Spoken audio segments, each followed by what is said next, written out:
That's a lot of people that are dead. Alright, going live. Hopefully this works. You're live. Okay. Alright, we'll see if this works. YouTube Live. Streaming. Oh shit, my mouse just died. That's not good. Alright, we'll see how that looks and we'll just kind of run with it. Hopefully audio's alright. Hopefully everything's running. I'll return shortly to replace my mouse battery. That's Like perfectly he fine. constantly always has low battery. Dude, I don't ask questions. We already know he's It's doing been, with that mouse. it's been a month since I changed my battery, Grumpy. What are you talking about? I've Always when seen, you're in like, call, though. yeah, I've It's always always seen when like you're in call. when you share your screen, and I just see in the bottom right battery like at 3% at all times. I don't know Okay, why. well listen, my battery can be at 3% for even when I put a fresh battery in, it's like battery's at 10%. I'm like, screw you, game. How good is the I don't blame video him. quality? I've just tuned you guys out. If I'm 100% honest. Nope, that's not what I was looking for. Let's see. Alright. Oh, okay, cool. The camera quality is decent. It's just shit on my end for saving streaming ability. Cool. Battery acquired. Congratulations. Dun da da da. Very happy for you. I also have chicken parmesan, if you're Hungry. interested. I can hear that. What were you saying, Chaston? I'm more just concerned for Hunter than happy for him, but you know. I don't disagree. Also, that's a very wet sounding meat. I think I just You know, you said Why'd you that, say and that? Cameron showed up. That says a Why did- lot. Yeah, you're welcome. Let me double check that the bounce can get set. Yo, Cameron, I'm gonna PM you. I found something for you. I sent it to fucking Grumpy and he didn't get it. Did get it. I was reading a web novel and I found this. How am They I completely supposed to get it? He completely spelled that word wrong, but you know.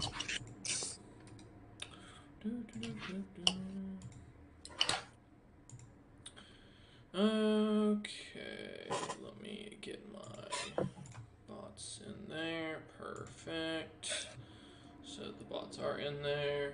Now I just gotta remember how the fuck to generate a secret key yet again. Aspen, that is hilarious. Save that for when Geo dies. Say that's from a completely unrelated web novel. I just found that. How am I When supposed to get Geo dies for the Friday when I Wolf told you. campaign. I told you before. Geo's his frog in the Friday campaign. that? Okay. Yeah, that's his character. My frog that can smack you from 10 feet away. The frog that gets smacked a lot.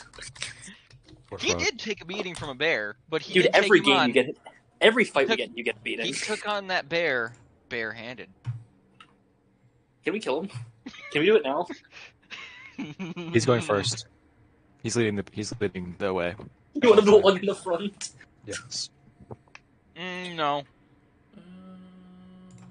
I'm never gonna get to Bad. Well, who else is going to be in the front, Cameron? The barbarian. That's crazy talk. The big angry man. You have the armor class, sir. You have the saving throws on dexterity. And He has advantage with like what, a +1? that's hockey wash, Cameron. I mean, I'm fine leading, but you can't complain if I lead you into any traps then. I mean, when you walk into a trap, we'll just stop. I mean, if, to be fair, Chaston's going to see them coming. Also, yeah, Cheston, how about you lead so we don't run into anything? Oh, no, I do not agree that Chaston should not lead. Hello. He could see things before we can, but he should not be in the front. Yo, just get me on Hunter's Throw it in shoulders. It'll be front. fine. Let's do this. Hunter, lead. I'll be on your shoulders. A vibe? Okay, so they actually recommend that. Let me go into my settings. Just Cheston, your character just goes like, "Don't step there. There's a sharper rock than normal." No, go a little bit more to the left. There's a sharp rock there. Is that what you just said? Yeah, a sharper rock than normal. I'm gonna the duration Okay, so machine. that did go up perfect. So that should fix that. dark mode. Oh, you don't have to watch the stream. I'm not going to be streaming anything besides my amazing face. Well, no, I need it for the character sheet because I don't like being blinded.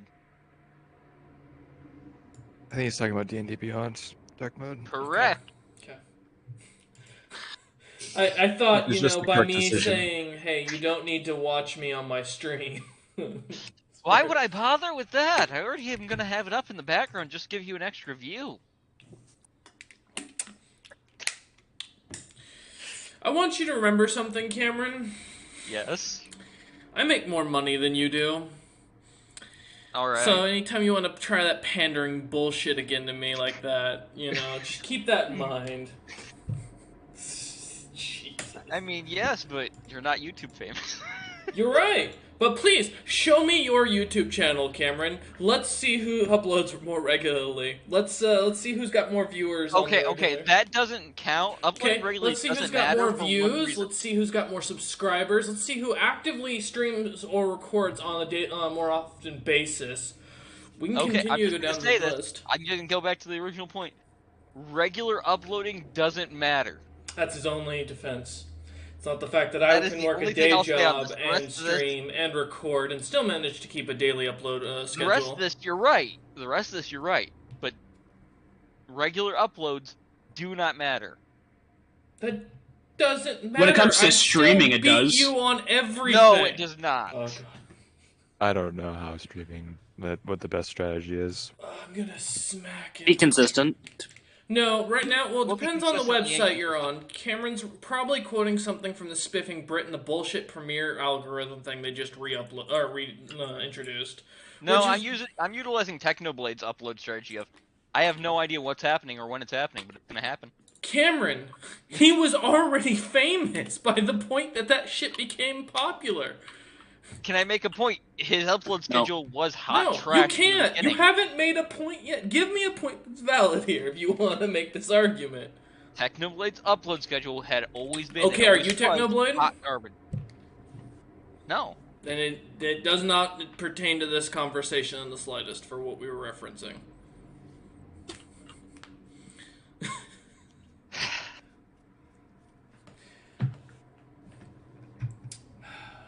This is what we deal with today. Oh, the joys. Did you get the secret code you needed? Yes. Everything should be working today. So thankfully we've got everything ready to go. Does anybody have any last minute questions or anything they would like to ask about? No. I think I'm good. Nope. Alright. All characters are finalized, everything's up. Let's see. The YouTube stream, surprisingly, is done. Only channel subscribers of 1 minute or longer can send message. Cool. That's all working. Again, you guys don't have to watch. I don't really care. You're streaming on YouTube? Yeah, on the VODs channel. Just because of the fact that Twitch was giving me a headache this morning when I was trying to get some stuff set up, so... so the bitrate's already been updated. The audio stream's current bitrate is lower than the recommended... My bitrate's fine. What are you talking about? Ah, the joys of learning how to stream on a new platform. How I missed this. Okay, so all that Don't works. worry, you'll get it in no time. I don't stream enough for me to need to really understand it. Okay. Alright. But yeah, this is just pre-show for anybody who does show up to this stuff or watches the recording back. My plan is to probably switch over to YouTube for a good while just for streaming because Twitch is starting to go downhill. And the longer it goes downhill, the worse it gets. And this way people don't have to pay money. It's just, hey, if you enjoy the content, subscribe. If you don't, then fuck off. As Cook is yaying in the chat. Woo! Yeah! Better ads too. Oh, yeah. Oh, I mean, to be honest, I don't think I can... Well, I have no control on my ads since I'm not a partner on this channel, so...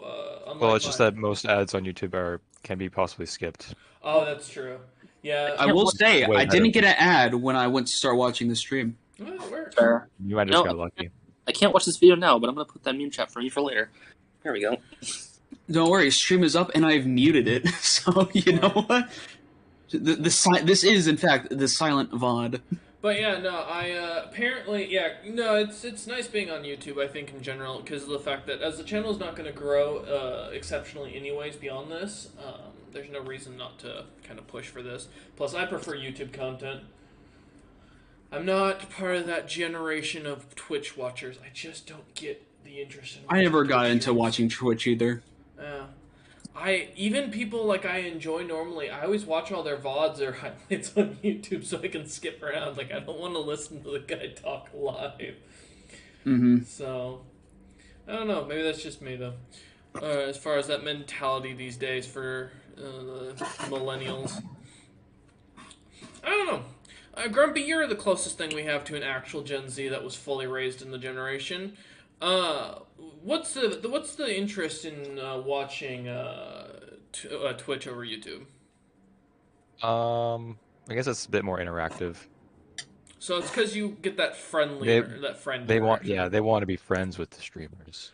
I mean, I guess They that want kind of they want to makes get sense. noticed and Well, you feel like Gen they're Z, part of something. y'all Gen Z didn't really grow up with like going and hang out with your friends at like a soccer field or going and playing basketball much. Like most of y'all ended up, because I mean to be fair, most of y'all ended up stuck in antisocial with new modern technology.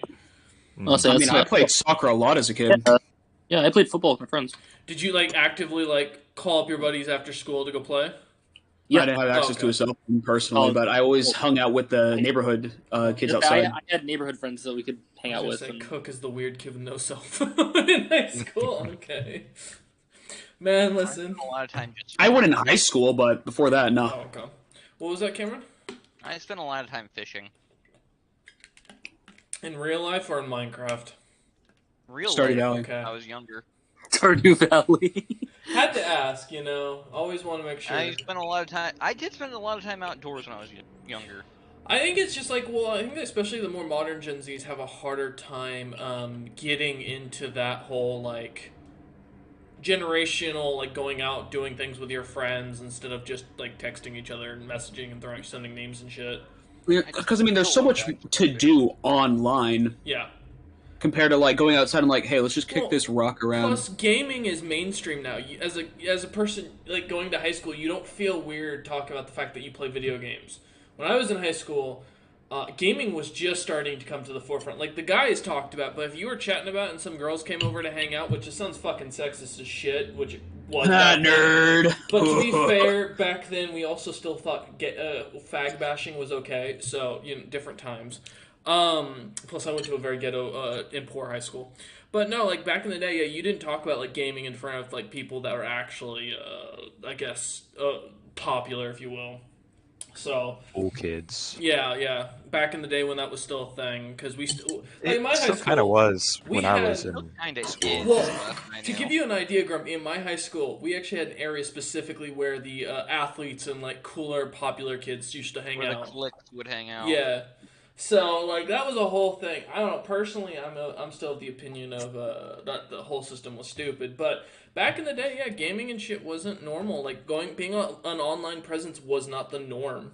Like you did not I think To be honest, nowadays, popular kids are the ones that play, honestly, like, exclusively, like, FPSs, like COD. oh yeah, Or Fortnite. they're influencers on TikTok, which by the way just lost $7 billion, which was cool. Or like Instagram, I guess if that's still popular. It's popular with an older crowd at this point. I would say Twitter and Instagram probably isn't popular. Twitter is amongst the young still kids. kicking Twitter for is younger still people, very though. popular. I say Twitter's my main go-to. So I feel like Twitter's the place where people go to troll other people. see, I go into Twitter to look up No, shit. that's Reddit. Is Reddit Reddit? Reddit still is like popular? kind of the meme place. Twitter's like kind of the degenerate place. Facebook's just the That, old no, that place. was Tumblr a while ago. Yeah, see, that was, Tumblr. That was what we had during my generation. Also, instead of Reddit, we had 4chan, but things have changed. 4chan still exists, though. Yep. It does. But everyone thinks and they're it creates hackers. The most it That's has the because most cursed thing. back in the day, it kind of was generally the only kids who hung out on 4chan were gamers, like, you know, were like hardcore gamers, dudes who were good at building PCs and shit. So everyone just assumed they were good programmers, which 99% of the time that's not the case. But yeah, no, it was really an interesting time. But no, I just can't imagine what it's like to go to school these days, especially with so many online options and like so much of a focus of just getting kids actually a decent education. You know, y'all have teachers' rights and shit now. I remember I barely graduated high school because teachers' rights became a thing. Yeah, unfortunately, with a lot of schools, though, it's getting a lot of teachers pushing political opinions and not letting kids decide for themselves, Well, kind see, of things. back in the day, for us, it was funding. Like I full on tell people so I passed, I got my bachelor's degree because of COVID, and I wouldn't have even been in college if it hadn't been for the big teacher strikes of the 2010s. Because in 2012, the entirety of Portland's because there was like 4 different school district groups. Because we have Portland Public, and then we have what is called the outer areas, which is more like the specific cities out here and such. But yeah, so a bunch of the different districts around the area got together and went on protest till the like in the middle of the school year. And Reynolds being under such huge debate because we just lost a bunch of money because our superintendent took the money and ran.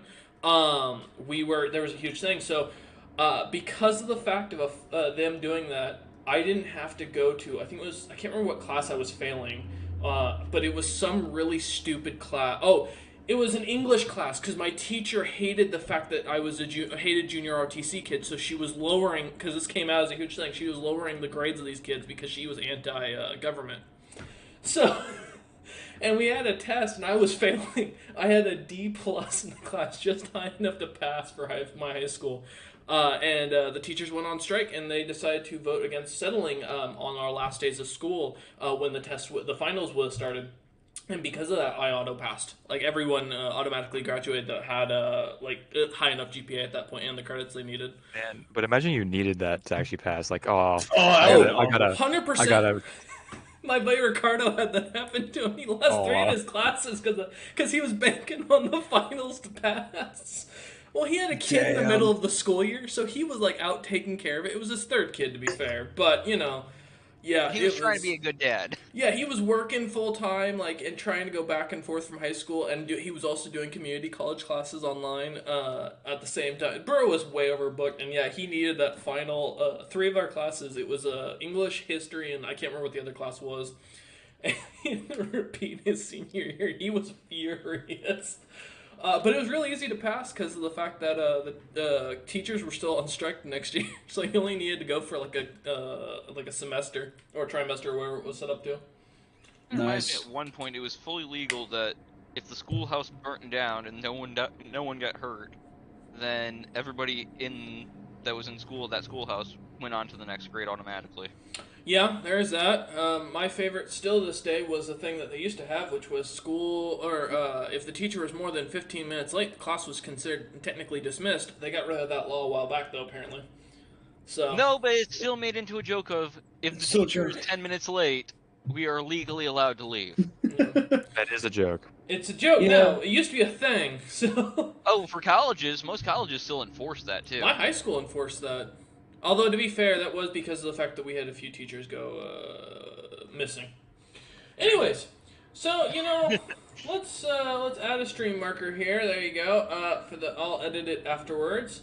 But that'll be for when the stream officially pre-show ends and we are starting game. So if you're watching this and you're watching the marker, welcome to the actual 2-shot. So, to explain, we basically, a friend of ours who normally runs D&D on Friday is out on vacation. It's his honeymoon, because technically he got married on Wednesday. So yeah, he's on his honeymoon, and thus most of these idiots, minus Grumpy, were basically without D&D on normal session, and so I offered to run a one-shot. One of the things we've been talking about for a while is doing an Oventium run, to see if the players could manage to crack the 100 levels of Oventium. as a dungeon, and so the party agreed, and thus we have our group who can change their names in the Discord quickly to their character names to save me the time of looking back and forth when talking. But yeah, so while I continue to pander to give them a few minutes to do this, we basically decided to do this. Oventium, a little history, is a city in my world, a long-lost city, and one of the hardest dungeons. It has been notorious for scaring players, to even at the entrance, to deal with getting into it. Most famously, in recent campaigns during the Black Hair Company, preludes to their naming, you will remember Brazzi and... I honestly can't even remember Cameron's gnome's name. Cameron, do you remember? Tilcat. Tilcat, that's it. Both of them dying a horrible, horrible death. Look, Brawley's was self-inflicted. Tilcat just was sad. Tilcat's was also very much self-inflicted. Let's be I was real. like, then again, you did decide to try and jump at the enemy. You literally shit-talked. So I shit-talked the dragon and I found out.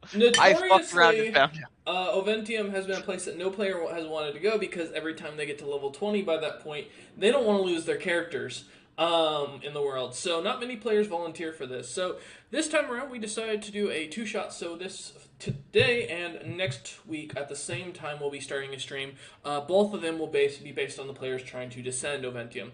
The current bet is they probably won't make it past level 1 today.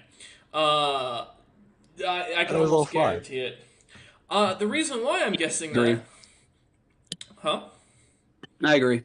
Yeah, the reason why I'm saying that is because of the fact that almost likely this place is one of the hardest places I've ever designed as a DM. The players full on know this is to kill them. They are not going in this with any expectations of staying alive and actually surviving unless they succeed. So, yes, we will be running this campaign, and we're going to see where this goes. So, firstly, a little prelude, after a prelude, prelude to actual D&D.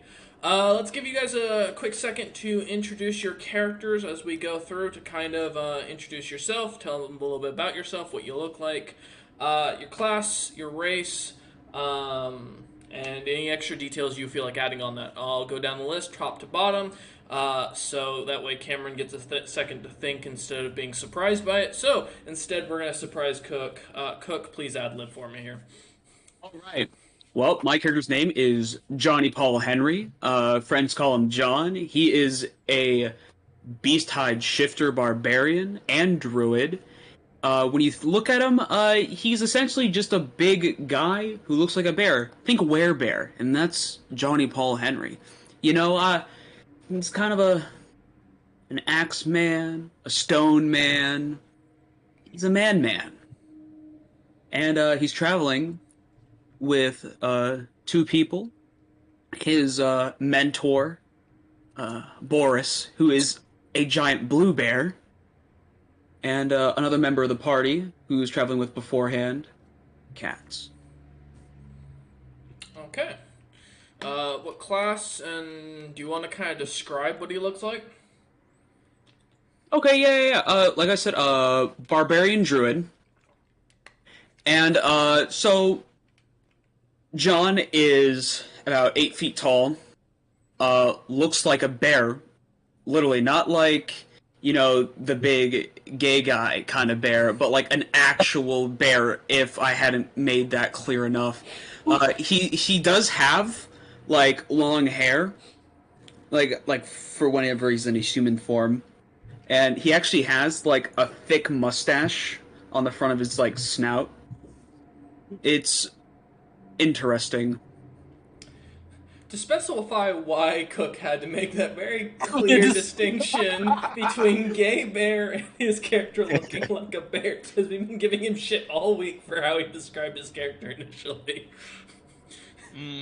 Bear. Don't worry. Here. You know, Alright. I know of a few clubs that'll accept me. No, stop it. Just wait till you find out more about Boris. Alright. That's what I'm afraid of. right. I know a few people that'd be excited to see him too. Most specifically, a very nice Nord. God damn it. All right. So you'll hear me refer to Cook from here on as his character's name, Johnny Paul Henry. Uh, with that amazing character introduction, Justin, feel free to try and top that. Yeah, not gonna top it, but I'll introduce myself. I'm playing Katz. I'm the one traveling with Johnny Paul Henry over there. Uh, Katz is a mark of detection half elf, mostly druid with just a little bit of rogue splashed on top. He is wearing a slightly recolored scale mail, but we'll get into that later because I can't wait to use its effect. He looks very nondescript, looks very average as far as, and dresses like it too, almost seemingly on purpose. 5'8", little short as far as half elves go. Green eyes, blonde hair, pale. Uh, yeah, and that's about it. Very, very on purpose, nondescript. And you said your class? Yes, mostly druid with 2 levels of rogue. Okay. All right. Well, less exciting from our neighborhood Cats, the half elf. Let's keep going down. Vidoral. Yes. My character's name is Vidoro Kobanath. He is a warlock, half drow, half tiefling. And his appearance is very strange in that his skin still looks like a drow, maybe a little bit redder than normal, and he has the white hair. But he does have a tiefling tail and only one horn on the right side of his head. He also has purple eyes. And you can also see that perched on his horn is a small pseudo dragon, which is you'll find the name of Winks. He is a 5'10". Yeah. Okay. All right. Very to the point, easy to find out. I can't wait to learn about how Winks and Boris will get along. All right, and lastly, Cameron as Van. Van is an astral elf. And he has silver hair, sapphire blue eyes, and very sharp features. He doesn't look the friendliest, but he has a general friendly disposition. He is a fighter, and he generally has been very helpful to anyone he's come across. He keeps a nice leather pouch with a green drawstring on the side on his hip with some chocolates in it, and on his other hip he simply keeps a water skin. Okay. He does have a bag of strange things that if anybody gets near, he gets very annoyed about. Okay. All right. And thus we have our motley crew of 4 players and 2 NPCs.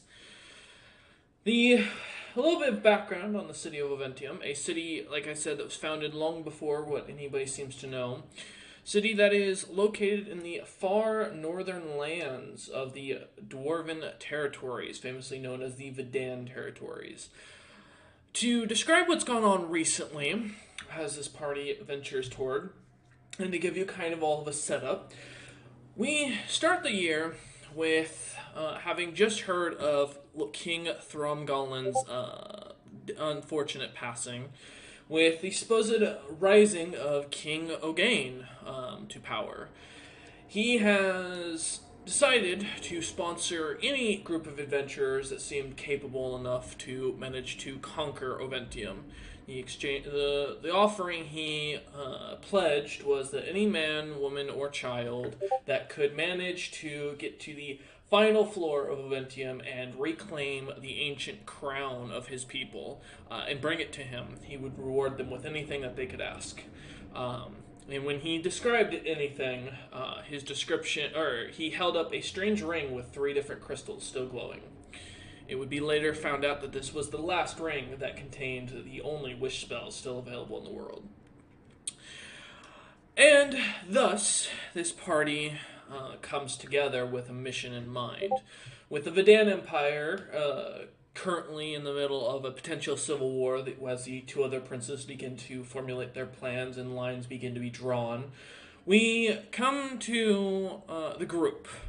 Now, Johnny, Paul, Henry, and Katz, you've been venturing together for quite a while, traveling and seeing the world. Why don't you tell the people kind of your motivations and interest each on why you've come to Oventium personally for this? And this is a little something they didn't prepare for. They didn't give them a chance to prepare for. So, Johnny, Paul, Henry, we'll start with you.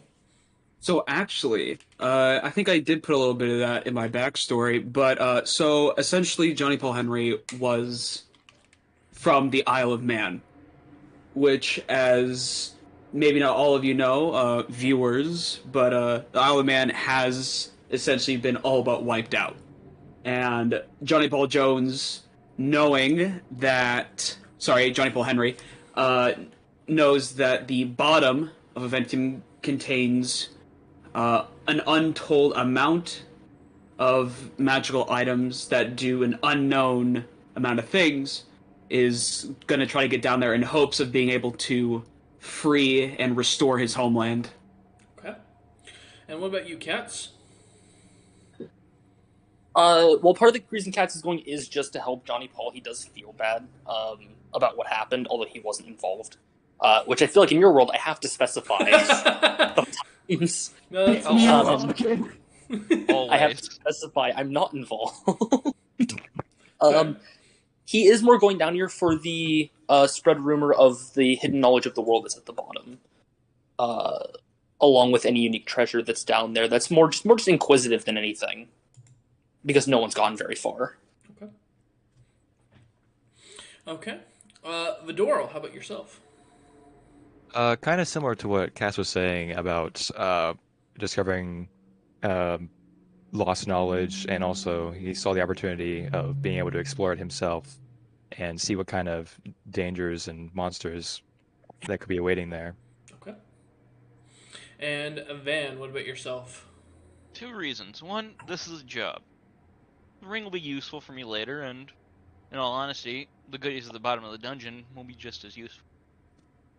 But there's other aspects to a job that can be thoroughly enjoyed.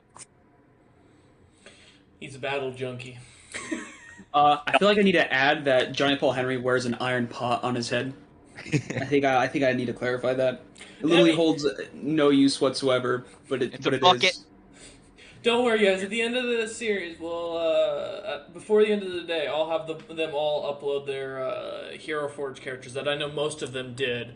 We do have a picture of Van already in the art chat, but for the others, they can post up their images of their characters if they'd like, and I will show them off at the end of today's portion of the workshop. Do I have to make a Hero Forge now? I didn't make one for Cast. You do not have to, no. I'm just letting you know that you can. So, today we will be running... Me too, I never posted that. Yeah, we will be running the Oventium one-shot, where the goal is currently to get down to at least level 5 by the end of the day. The doubt in that has been very strong, because the last time they came here, the first monster I think was a CR23. So we're gonna see... Elder Brain Dragon? Yeah, don't worry, I lost that monster sheet, unfortunately. I don't know where it went. So... Also, died, so... It did die. I did kill it. I didn't say that was the only one. That did kill it. It kind of got eaten. It was not the only one, though. Anyways. I did kill it with a slime. So, when we come into this, let me pull up my music. Oh, let's see how much more trouble I get with YouTube, using YouTube music. I sent the image is Van without his helmet. Casual clothes, there's him in his full armor. Let me get this set up. Normally I have this up a little earlier, but... Yeah, you look like a Skyrim guard. Yo. I believe that. Skyrim guard. How many I voice won't lines take do you any have? arrows to the knee, though. Alright, well, while I get the music set for a minute, let's very much show the amazingness that is their characters. Oh, hold on. I'm gonna do another picture of Johnny with the actual cooking pot on his head, because there's a helmet for it. There's a helmet. Well, there is, we've got John Paul Henry here, without his helmet. We've got the amazing Vidoril who totally doesn't look devious or dangerous in the slightest. Totally not. No, Yeah. no, no. What are you And- talking Yeah. about? He's just male slutty. It's fine. Van, the only one in the group who actually looks like he's fit for this campaign, fully armor, ready to go. Don't worry, Johnny Paul Henry is here with a He's cooking bun ready. on his head. There you go. Now he's ready. All He right, had to so equip his armor. we've seen their armor. We've seen what they look like. Let's get into the game. All right.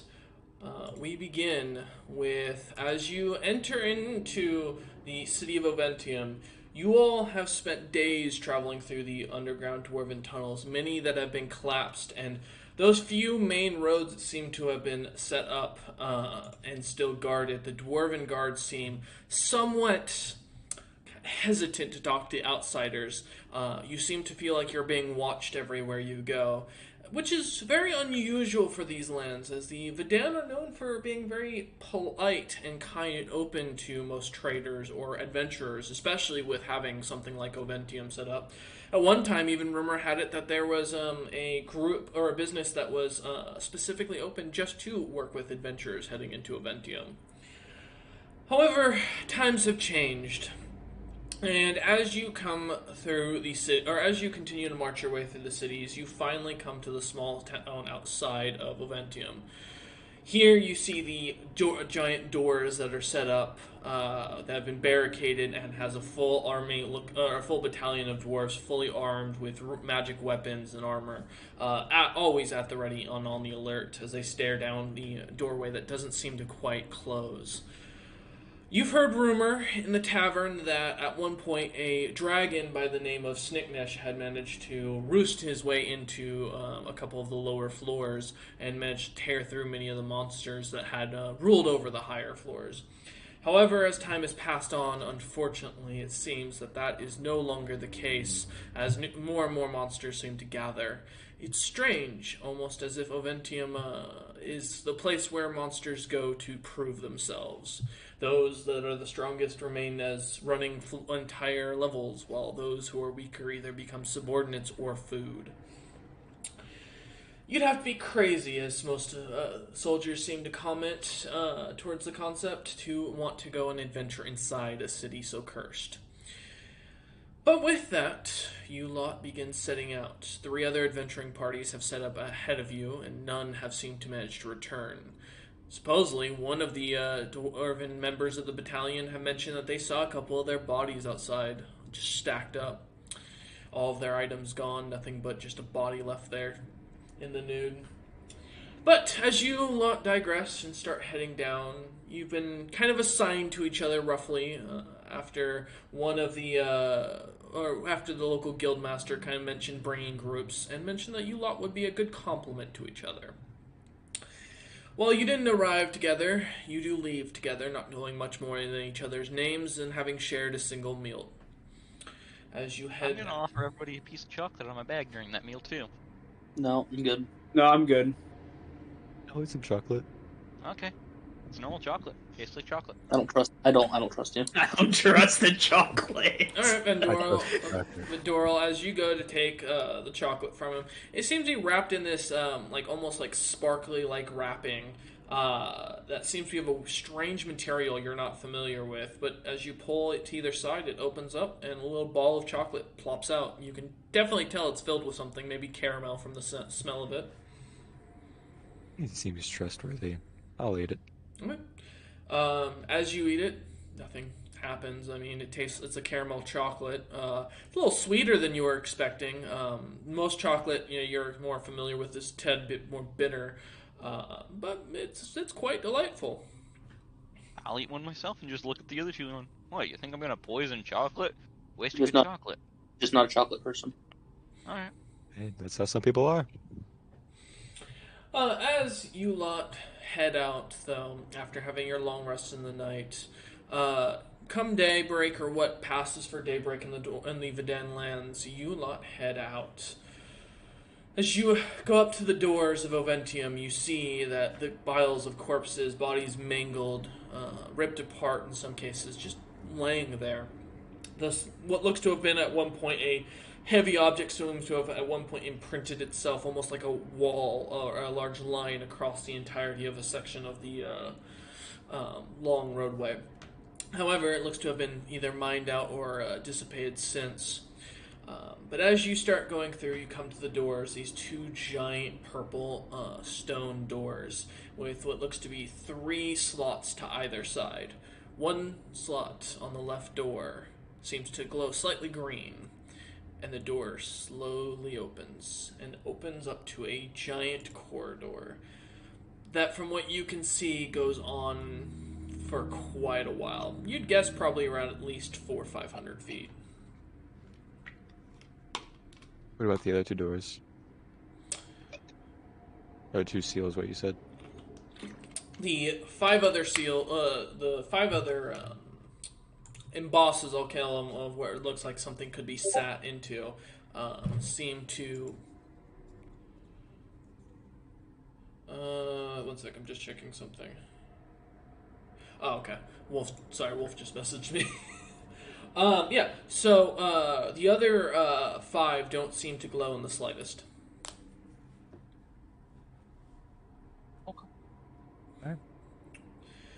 As the doors seem to open up, though, you can see down this hallway. It's completely wide open with corridors going off to either side further down.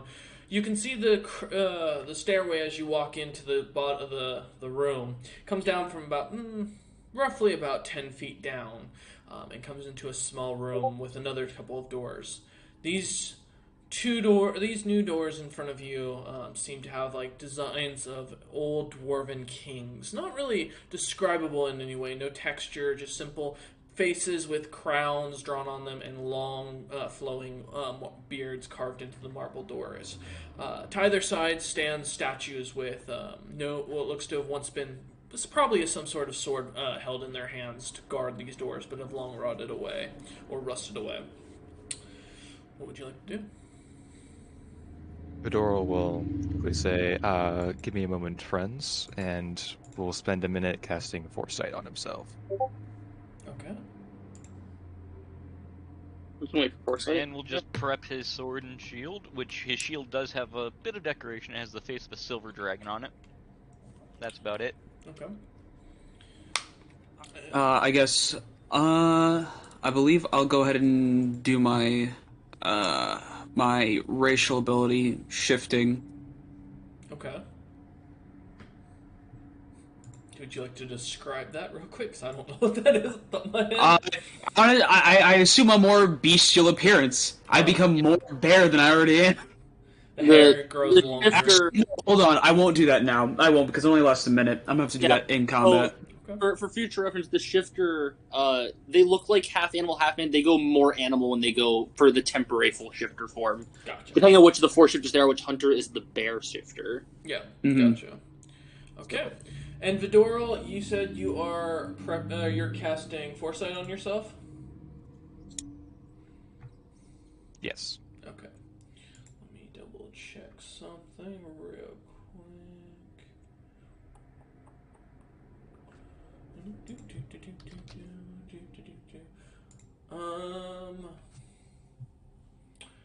Okay.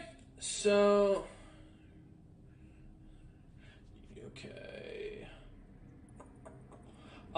Give me a quick Arcana check to see how far into the future, for that immediate future you see as well while that's going on. Okay. Because you'll still get the rest of your spell effects, but it's more for what you see. 27. Do I get the advantage for this or no? No, it's just straight. Yeah, 27. Okay, 27. So, give me a minute. You see in your near future, you fighting what looks to be some sort of transparent creatures that seem to be somewhat lucid looking in their appearance, almost pale and such. I'll relay to that to everyone. Oh, fuck. Alright, that's not too bad. Ghosts? Maybe. Glad I Some know kind of myself ghost? that. That ain't good. I don't like it. What's Well, wrong, then Johnny? maybe you should go first. I don't like ghosts. I don't mind leading. Lay it on, my friend. Okay. So what's the marching order? It's Cats, followed by... I'll follow behind Cats. Okay. I'll take up the middle back. Okay. Take the back then. Alright. Now, DM, Yes. before we go, I want to say, have you looked at all my perceptions for this? I have not, but if I ask you to roll a perception check, I'll keep that in mind. Okay. Alright. So you guys are since Cats are leading the way, are you just pushing the door open, or are you doing any casts or anything like that? Just out of confirmation? They No. need the door pushed? I mean, if you want to push the door, you're more than welcome to reach over my head and push the door. If that's what you... Push the door. Okay. Okay. Go ahead and give me a strength check. Oh, sweet. It's an auto...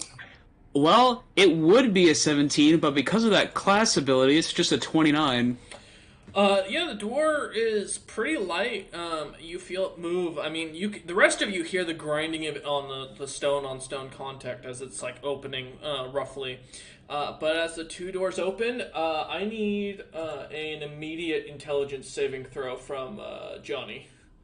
And Yay! while he's doing that, everyone else roll initiative as we get into combat. Okay, so what does a 6 get me? Actually, hold on. I have lucky. I'm gonna roll that. I got a 24 first. Nice. Well, I'm fine going last. I'm the healer. That's fine by That's, Going last, though? that's a 3. That's even worse. You know, I'll just suffer in silence. So, Johnny, good news. I'm gonna I charmed? message you something.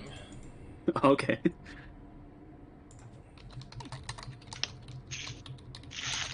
Also, is Cats last? Why? Oh, What'd you no, roll you're for your not. initiative? I rolled a 6. Oh, I rolled a 7. Well, Healer is Alright. not going last. The main spellcaster. Cats, what'd you is. say your passive perception was? 37. Good news. You do notice. Paul, please do. Johnny, Paul, please do a roll initiative. I have advantage, so I'll do that really quick. Yeah. 12. Okay. Yeah. So as you see as Johnny goes to open the door, immediately something kind of seems to cause a slight trail to it. Almost as if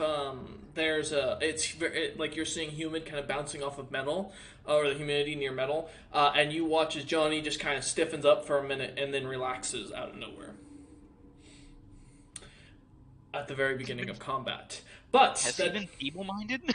Van, you are up first, my friend, as you watch as a ghost of some sort in full, what looks to be in like plate, seems to come out from one of the side rooms. To describe the room as you guys look in real quick, to kind of give you a reference for sizes, you're currently standing in a hallway with every 5 feet there being a simple dwarven statue of some sort that looks to have once held a weapon. The hallway is 20 feet wide by 20 feet tall, and about, from what you can see, Van, from your point of view, you are roughly about 30 feet from what you can see. It seems to be a little doorway into something else, as well as in front of you,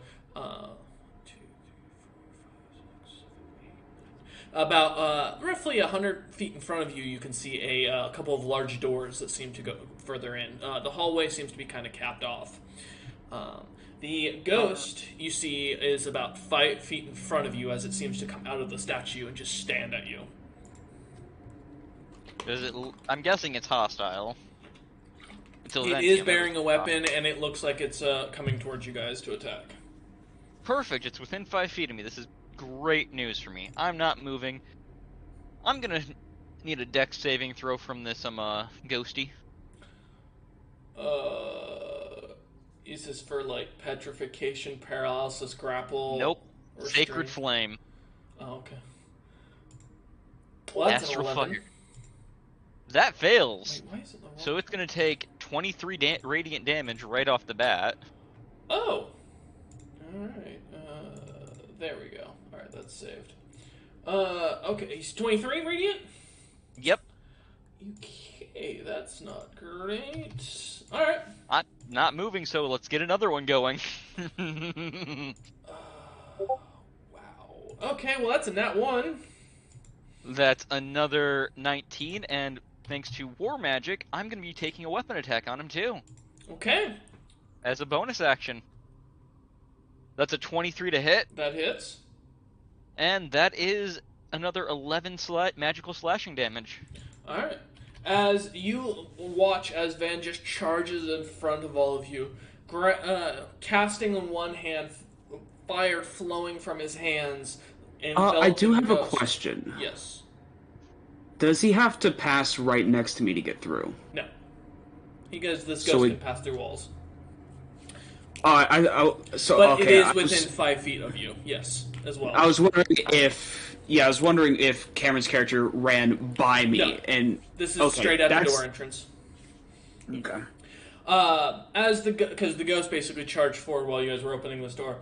As you watch, though, as fire shooting out and finally slashing at the ghost seems to be losing some of its corporeal form as one of its arms seems to have vanished. Van, would you like to do anything else? That'll be the end of my turn, since I've used both my actions and a bonus action there. Okay. Alright, well, same ghost you just took a bunch of pot shots on is going to immediately turn around and grab onto you, Van. It's going to use its life drain ability. That is a 24 to hit. Reaction? Okay. I'm going to have to say, I gotta find it first. I'm gonna go Silvery Barbs. I'm gonna re-roll that. 15. That misses, and I'm gonna give advantage to. Let's give it to the caster in the Which back. Oh, Vidoral? I had foresight, so Vidor. that Vidor didn't already help. has Okay. advantage. Then yeah, let's give it to the healer then. Okay. The ghost immediately realizing as its hand doesn't seem to manage to pierce through your armor, reaches out once more to try and do that again. Fuck me. I assume a 10 doesn't hit. It does not. Okay. Alright. And that is the end of its turn. Poor Ghosty, you really shouldn't be trying to take me on alone. However, at the end of its turn, that's going to spring up its legendary action. I need a wisdom saving throw from Von for after that comment. Is this gonna charm me? Is the only question. No. Alright. Wisdom saving throw. Yep. That's a 21. You fail by 1 point. You suddenly find yourself bowing to the ghost in front of it, and you can no longer take an action or a reaction until its next turn. Oh, alright. Alright. So that is the end of its turn. Johnny, my man, you are up. So, Cameron's right next to me? Yeah, Van is right next. You've got Van behind you, that is right behind you on your right side, 5 feet from you. You've got Cats also 5 feet directly behind you, and then to your left side you have Vidoral about 10 feet behind you. By the way, what's the status on Boris? Boris is at the very back with Vidoral. Alright, great. So, here's the deal. Cameron has a very nice looking neck to be beheaded. Alright, go ahead, Johnny, let's see. Of course, before that happens, I'm gonna get a little angry, as they say. Rage, for the bonus action first. Okay. And then, Cameron's just looking right for the chopping block. I will swing and try to hit him. Okay. Alright, let's see if you can hit Vaughn. That's a natural one. Go ahead and please confirm. I swear, wouldn't this be so funny? You have lucky. You have lucky. It doesn't matter. Yeah, I know. Alright, 18, so that one misses. I have 2 attacks per action, so we'll go again. Okay. Does an 18 hit? Nope. Alright, since I'm not going anywhere, I'll use another attack action. Yep. Does a 27 hit? That hits. That does, finally. Go ahead and All roll right. your damage. So that is 11 plus 4, 15 damage. Okay. And then I will swing once more. Does a 19 hit? No, it does not. So Okay. you all watch as Johnny opens up this door, and as Vaughn starts fighting the ghost, just turns around with his great axe and starts slicing at Van. Vaughn, as you're caught off guard, I mean, immediately your instincts cause you to drop down to the ground for a second, picking yourself back up, managing to dodge away yet again. But as Johnny finally gets his third slash going across your chest, slashing into you out of nowhere, you look into his eyes, and they look almost blank. Johnny, Son of a since you bitch. are currently enraged, give me a intelligence with disadvantage saving throw. Okay. Somebody wake his ass up. 4. And also, what do you want me to do with Boris right now? Boris is in your control on your turn. After you take your turn, he goes right after you. And so you are now welcome to control him. Johnny, you are still under the control of the ghost. Yeah, I figured as much. Alright. Boris is is Boris? 15 feet behind you. How is Boris gonna fight a ghost? Oh well.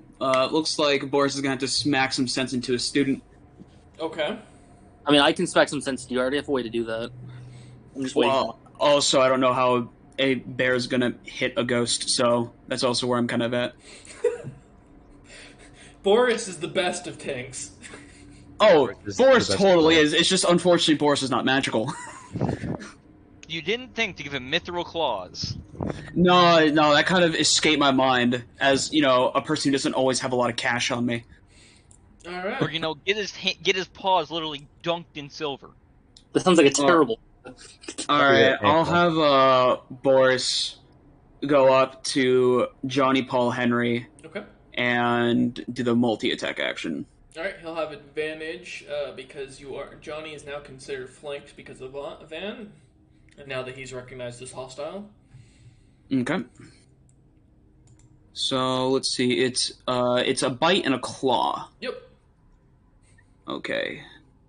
So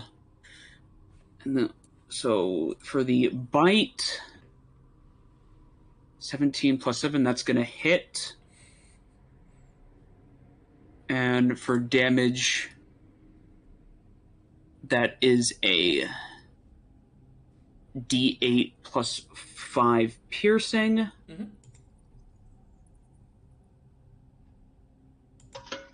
13, but because of Bear Totem, I have a resistance to all damage except Psychic. So That's half damage. that 13 cut in half is 5 damage? Is 6. 6, sorry. No worries. And then once more with the claw attack, a d20 plus 7, Mm-hmm. a 12, and that misses. All right. Yeah, you all watch as this giant blue bear that was standing next to you, kind of watching you, Vidoral, suddenly just goes charging forward to the front lines and goes. Oh, I completely apologize. I didn't roll with advantage. Oh, you're good. Let me roll that again. Okay, that was even worse. Never mind. Yeah, you watch as he charges forward, biting and slashing at Johnny Paul Henry after Johnny attacks the random elf that has joined your party and just starts biting into him as Johnny seems to kind of shake him off slightly. And that is the end of Boris's turn, I assume. Yes. Okay.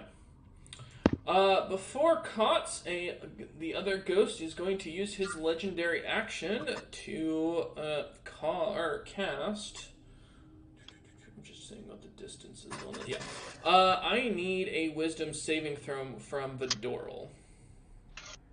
Okay. Say 20. I have advantage though. Yep. Oh, all right, so it's a 20. Vidoral, you suddenly find yourself bowing. You can no longer move until the next turn of one of the ghosts. I will let you know. You can't take any actions or reactions. All right, Kotz, you are up, my man. I have a question about actually. Should. All right, yeah. Hunter, wisdom save, please. Gotcha. Yep. 5. I am polymorphing you Into into a boar. into a boar. Yep, All right. Is this regular polymorph or true polymorph? it's polymorph. It's normal polymorph.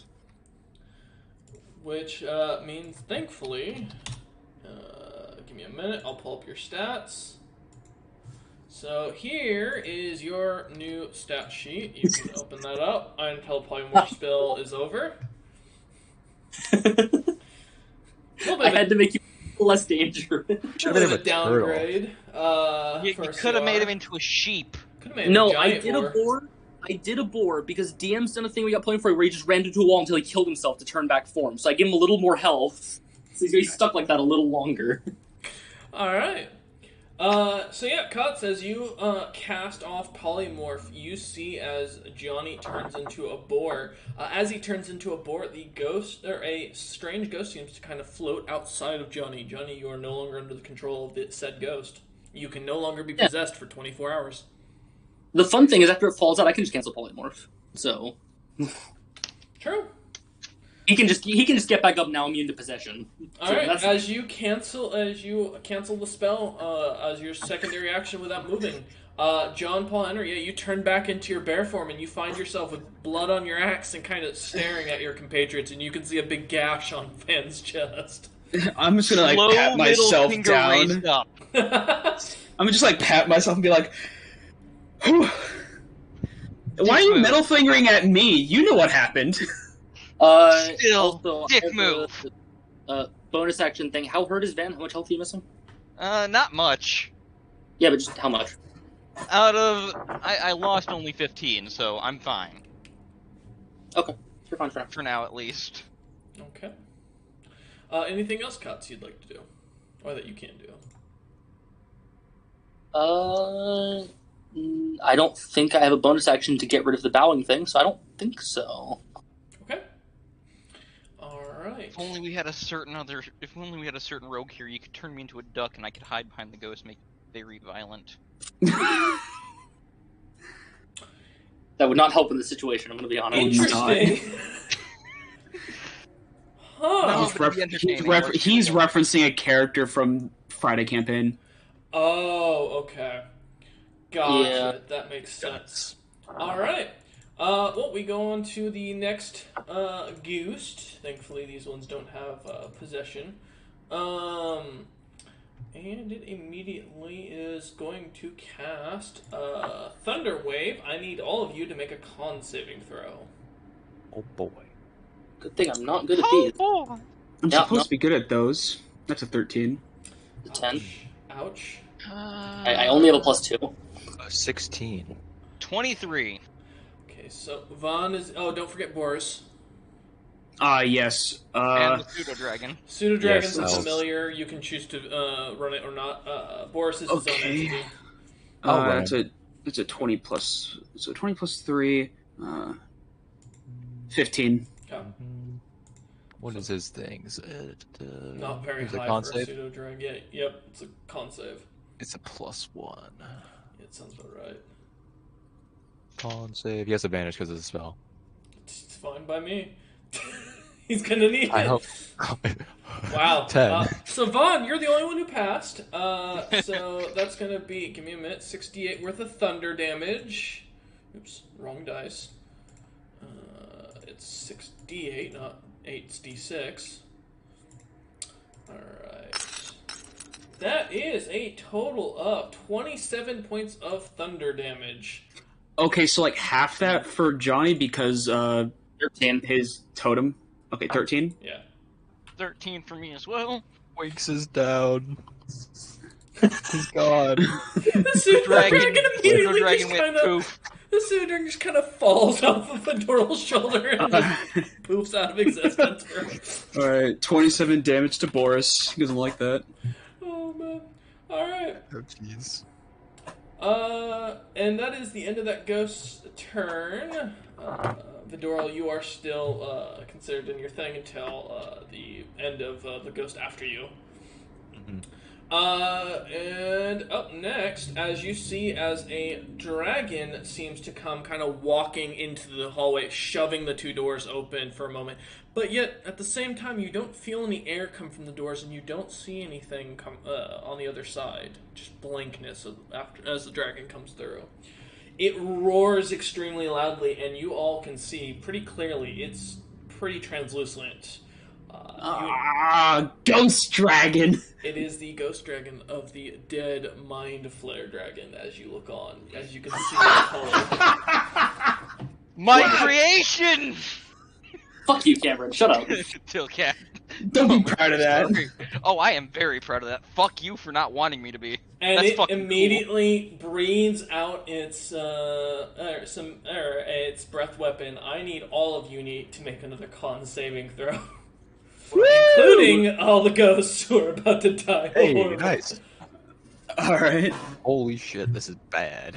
That's a 19 for Johnny. Okay.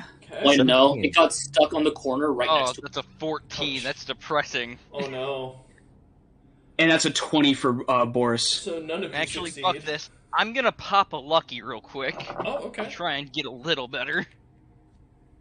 Let's go ahead and roll it. Actually, no, this is a saving throw, so I'll pop Indomitable instead. Okay. That's a 24. That is way better. You're the only one who succeeds. And okay, on a failed save, I'm sorry, guys. That is 42 cold damage, and you are all frightened from the. All but Van are frightened from the dragon. Van, you take no Well, damage. the barbarian can't be frightened. Rage. That's true. No, he's no longer in rage because he did get polymorphed and got brought out of it, so he is no longer in rage currently. Oh, it got rid of my rage? It would get rid of your rage to be polymorphed into a creature. You change to a creature that doesn't have a class. Yep.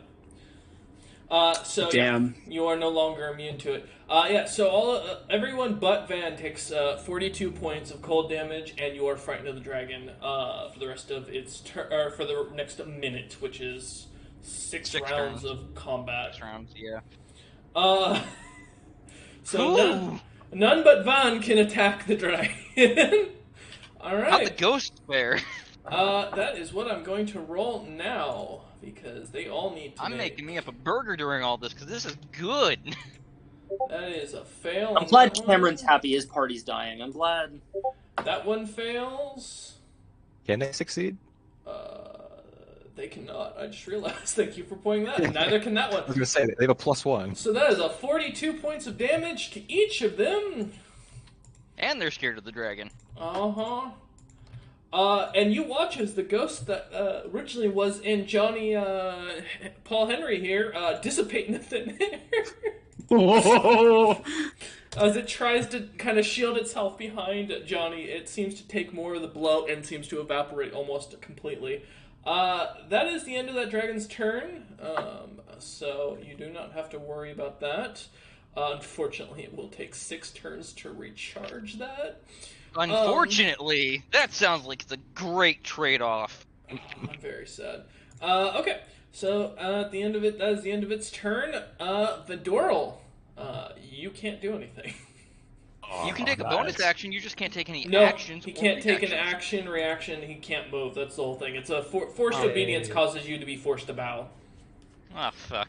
However... Yeah, Bastion placed like 3 turns because he couldn't hurt Bastion. However, now it ends at the end of this next ghost's turn. So they're all out of their legendary actions.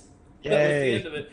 And it is forced to flee because it can see the dragon, so it flies past all of you up the stairs.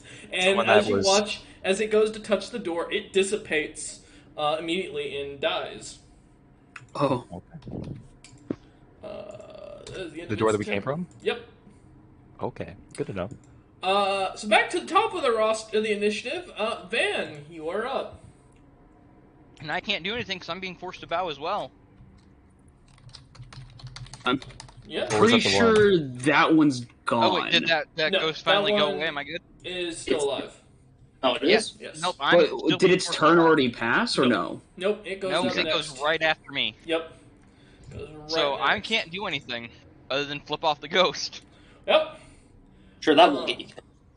Someone apparently joined, didn't know what the stream was about, and then said they are unsubbing. Sorry that it's Dungeons and Dragons, people. That's what we run here on stream most of the time. All right. So Van, as you can't do anything, that ghost is up. You are no longer forced obedience.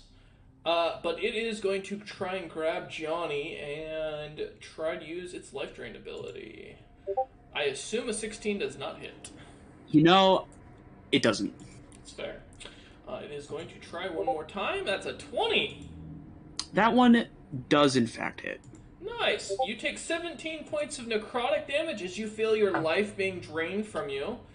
And I need you to make a con saving throw. Does a 30 save me? Yeah. Actually, I don't think you could have failed that because you had to roll. You had to get a 13 or lower. Oh yeah, I have a plus 11 to con, so I could have failed it. Oh, there you go. All right, and that is all that ghost can do because it only gets 2 attacks when it doesn't move. All right. So that's the end of its turn. Gianni, you are up. Can I fight that ghost? Yes, it is within 5 feet of you. I want to hit the ghost. Okay. He's a simple creature. I will swing to hit the ghost. Okay. I think the ghost fried his brains. I think so as well.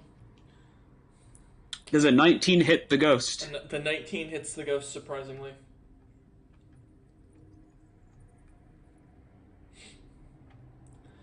Okay. 18 damage. And that's a non-magical weapon? Yes. Okay. Yeah, as you slash at it, the ghost seems to look like it looks injured as it kind of slightly backs away, holding onto itself where you cut. But no wound or anything is seemed to be shown. Gotcha. So that means it totally got hurt. Yes! That makes sense. I also have my reaction again. This is great. Yep. Alright. I will keep going. Okay. I'll do it again, because I have 2 attacks per action. I'm not going to waste it. Alright, go ahead and... Because I can't attack the dragon yet. You can't move forward, yeah. Does a 20 hit the ghost? Yes. 14 damage. As you slice into it, the ghost seems to dissipate around your axe and vanish completely. Phenomenal! I want to rage. Okay. Yeah, as you begin to rage, your eyes fill with this red glow to him slightly again. Van, you're watching as he just suddenly starts shouting and yelling. Same thing he did earlier when he attacked you. No, this time it's even better, because it sounds like this. He's been dying to use that all day. He really has. I feel bad because I was imagining Piccolo from DBZ Abridged No. Of course you were. right after he absorbs Neil. No, unfortunately. Okay, alright. but so I know the question is, am I still frightened of this dragon while enraged?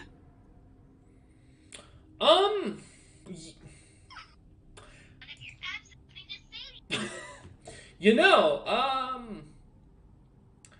I'll tell you what, give me a con saving throw once more. 22? No, I'll say you are no longer frightened. Okay. That was unnecessary. Much anger. Much anger. Alright. As you begin to rage and glare at the dragon down, is there anything else you'd like to do? You are 20 feet from the dragon currently. Alright, let me I'm 20 feet. Mm-hmm. Okay. Then I want to throw a javelin at it, just because I can. Okay.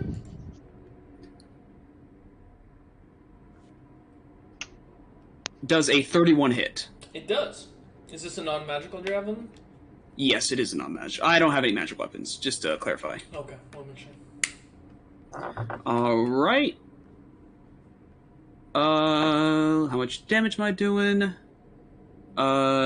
That is 13 damage from this non-magical javelin. You all watch as Johnny kind of turns in a rage and a roar, throws this javelin straight at the ghost dragon. It goes into the ghost dragon and then hits the ground. Just sits there, cracking the smash. So he yells at it more. Seeming to be more angry that the dragon did not get hurt than the fact that the thing slammed into the cement. That'll be the end of my turn. I just wanted to do that. Okay, Boris is up, assuming he's still alive. Boris is still alive. He probably has more health than a good portion of this party. That's fair. So I guess Boris is right next to the dragon. Mm-hmm. No, he is 20 feet, or he'd be 30 feet from it because he's behind you, technically. Gotcha. So I guess Boris will use his movement to go to the dragon. Okay. And then attack it. And I just realized, because the Beastmaster bonuses, to hit is much greater than I actually originally thought. It's unfortunate you didn't take that into account earlier. I know, right? Because I haven't really been playing with companions. Mm-hmm. Really could have slapped the shit out of yourself there. I really could have. Just slap you silly. Because, it's companion gains an additional bonus to attack and damage rolls equal to my proficiency bonus. Mm-hmm. There's an extra +6, so it's a +13 to hit. Sure. Okay. You know your character sheets as well as I do. Hopefully. If not better. Wow. There's a 15 hit. No. You watch as Boris kind of swipes at nothing, just kind of lifting his paw up and smacks at the air. Alright, at least he still has the bite because of the multi-attack. Mm-hmm. Alright, so once more onto the breach. It's a 19 hit. A 19 does hit. Okay, so that's the bite, which is going to be a d8 plus 11 in total. 12 damage. Alright, you watch as Boris goes to viciously tear and bite at the ghost, and as the corporeal form doesn't seem to really become pierced, the bite seems to kind of go through the phase of the ghost dragon and do nothing. I understand that this dragon can't be hit, but like hell am I not going to do anything. Can be hit, it's just not... Not by non-magical means, I feel, though. Well, hey. Alright, is that the end of Boris's turn? That is the end of Boris's turn. Me and my non-magical bear. Kotz, you are up. Yeah, I have an idea if it's in the D&D thing. You like ideas? It's gonna be a really good burger. And Johnny Paul Henry kept swinging at this dragon. Unbeknownst to him, he did not take damage from non-magical items. Are you okay? Some say he's still swinging. God damn it, dude. Which begets the question, why So- didn't he bring magical items to such a high-level dungeon? Alright, In hopes he would find one. Kotz, you're Yeah. up. So DM, the ruling of true polymorph Yes. is that I can turn to creatures as long as is it same and lower, or is it just lower? Sorry, what? Because it says if target doesn't have a challenge rating, equal or less than the targets. So CR 19 or lower, since I'm level 19, right? Yeah, and this thing is below CR 19.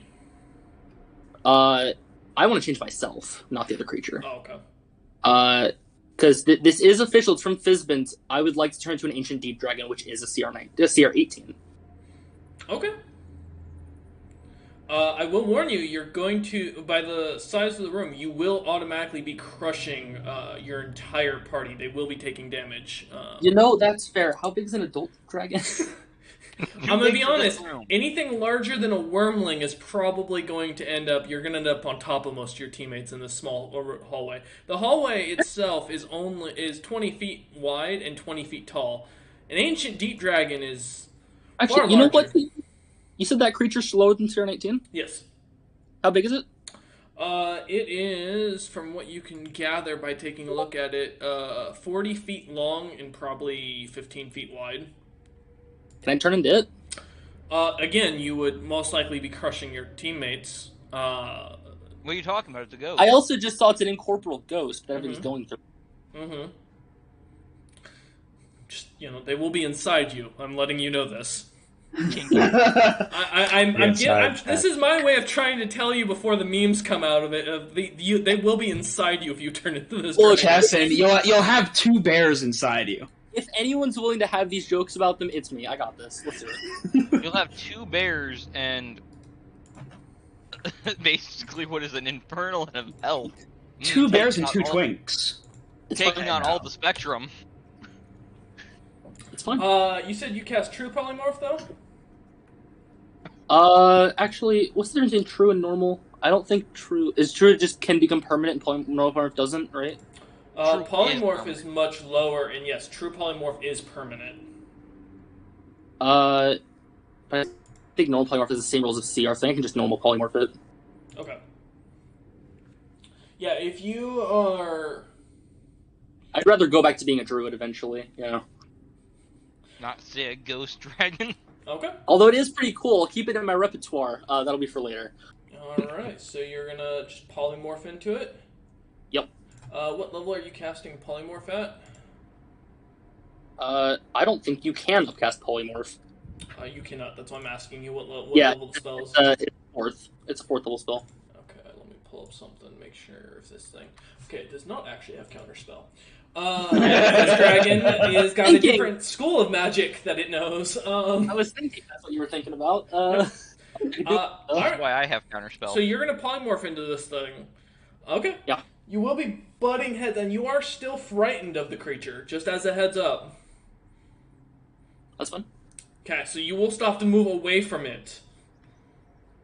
Well, frightened means don't you can't have to. actively move towards it. You just A frightened creature has disadvantage on ability checks and attack rolls while the source of its fear is within line of sight. The creature cannot willingly move closer to the source of its fear. Yes, you are correct.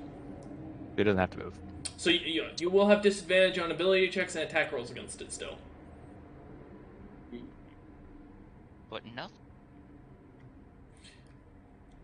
I don't have, but because I've learned today that neither restoration or any druid spell gets rid of fear, No. which kind of sucks.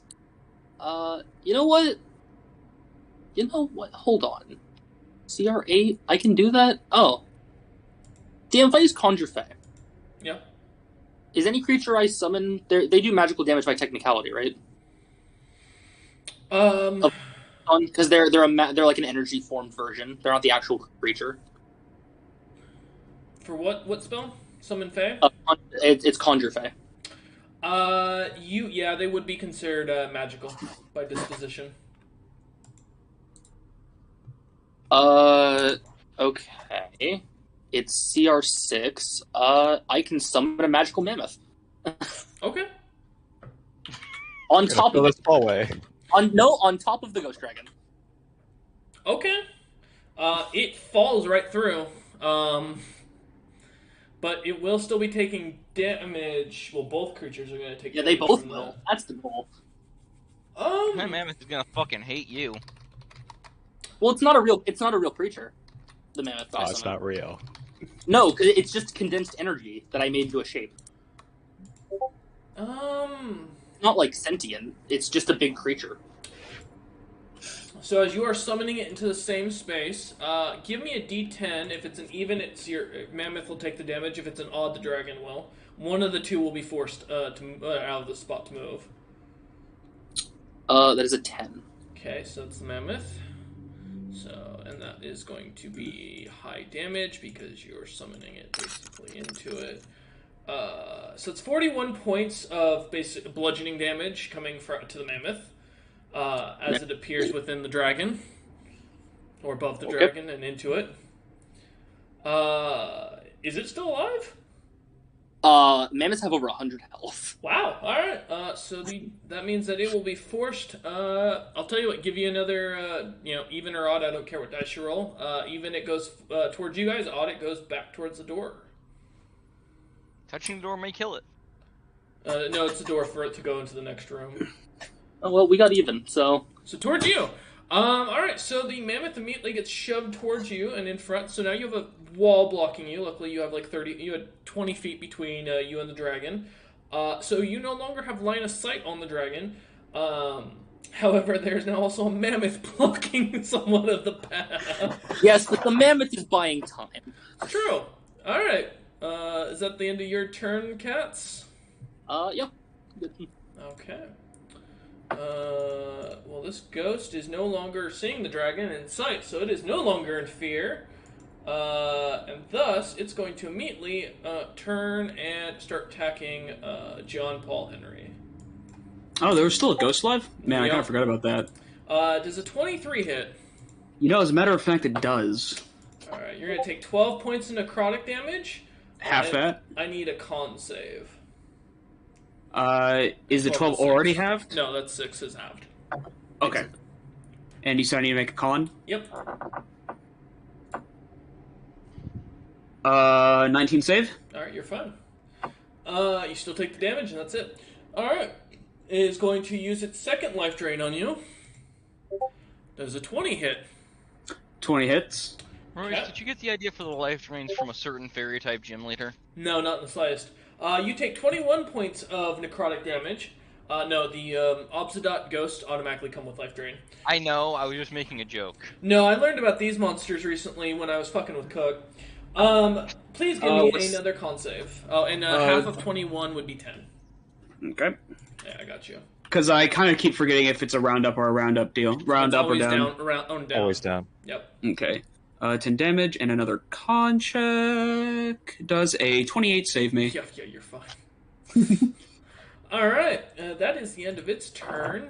The Ghost Dragon, having no one other than the Mammoth and Boris to attack, is now going to beat the living tar out of Boris.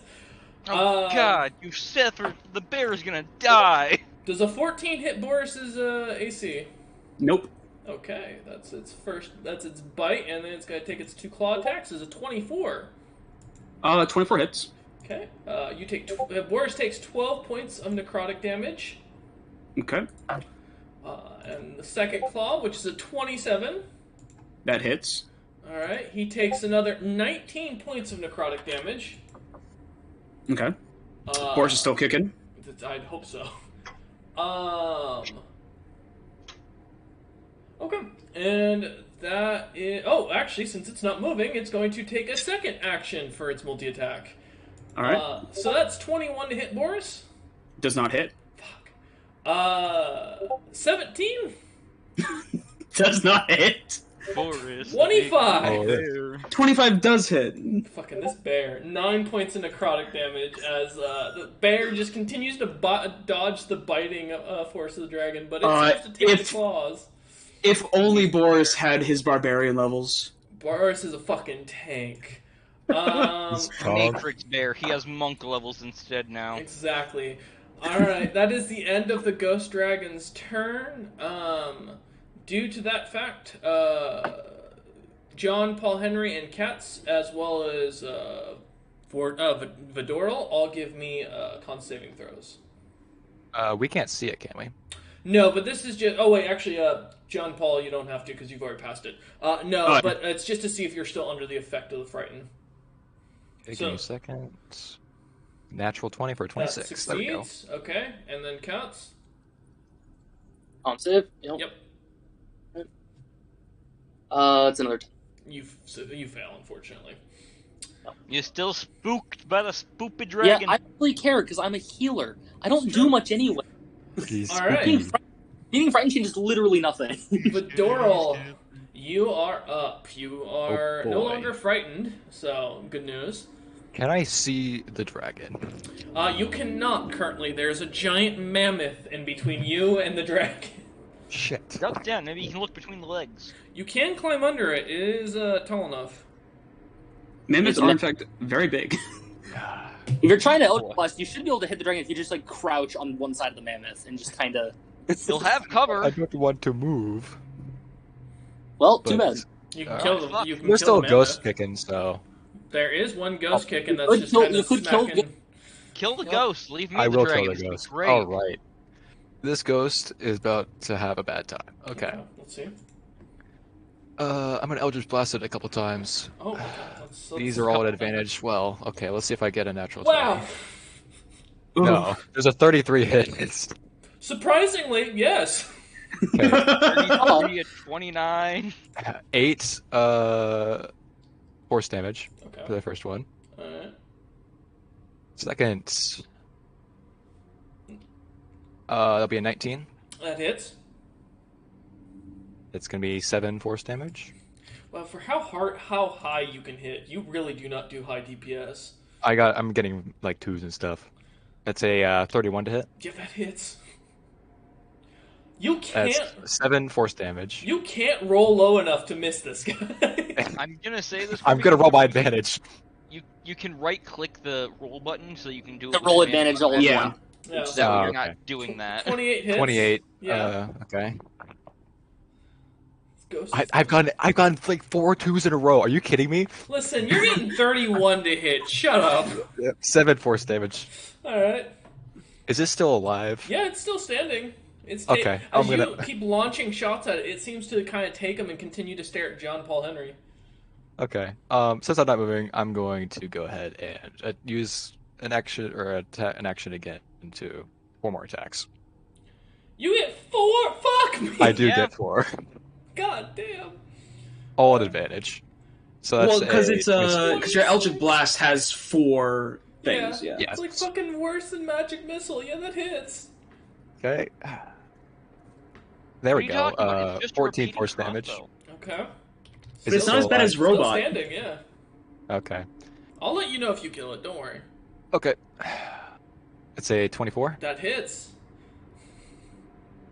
10 force damage. Okay. This is the third one. Uh-huh. It's a 32. Yeah, surprisingly, yeah. Mm-hmm. Aw, 6 damage. Last one. Natural 20. Let's see if I can kill this thing. You can double the dice. Oh yeah, roll to confirm. Well, let's see if I confirm first. No. I will double the damage. Okay. So that's 16 force damage. Yeah, as you finally launch off your final shot, you watch as you shoot off one after another. They seem to just kind of bother the ghost slightly as it seems to kind of move as the impacts hit it. But as you go to charge up the last Eldritch Blast, giving it a little more extra oomph, it goes right through the ghost and immediately obliterates it and disintegrates it. John Paul Henry doesn't even seem to notice as he continues to stare at the mammoth. Ah. Yeah, it'll just Man, be- I wonder. Battle. Man, it's all boring behind me. Nothing interesting's going on. I'll just adjust my hands. There we go. Can someone get the mammoth out of the way? No. All I'm right. gonna And, go around it. I'm done. Okay. That's my turn. All right. Vaughn, you are up. Ah, perfect. How far away to the dragon is it? 25 feet for you. Nice. Well, I'm not going to be using my movement. I'm going to be using Starlight Step. As I move to... It's basically Misty Step, but it doesn't use any spell slots or anything. Or even cantrips. Wait, what? Hold up, really? Yes! I get 6 of them per long rest. It's his racial. That's what I was looking at. I was just kind of curious. I was like, hold up. I haven't played an Astral Elf, so I have no idea. Yeah. I see Basically, it, it's yeah. stepping into the mist as a racial You can magically ability. teleport up to 30 feet Yeah. to an unoccupied space you can see, so you will, I can crouch down and look up between the mammoth's legs. I'm not afraid to.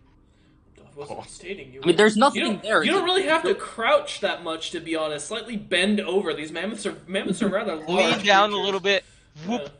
and then I'm in front without. No, yeah, using that's any fine. I was movement. just curious about the ability. I hadn't seen it before. All right, yeah. So as you teleport right in front of the dragon, it just kind of seems surprised. You also see Boris is still standing there, claw marks like coming all over his body, bleeding, and he seems to still be determined to fight the dragon. He's trying, man. Let's see. What do I want to do? Scott Spunk. Yeah. You know what? He's Let's just distracting it. beat the ever-living shit out of this. Okay. I'm just gonna go at it 4 times with my longsword. Am I flanking with the bear? Yeah, technically, yeah. Perfect. That gives me advantage with my longsword. Mm-hmm. And what's your Uh, longsword? Into magic longsword +2. Oh, it's +2. Okay.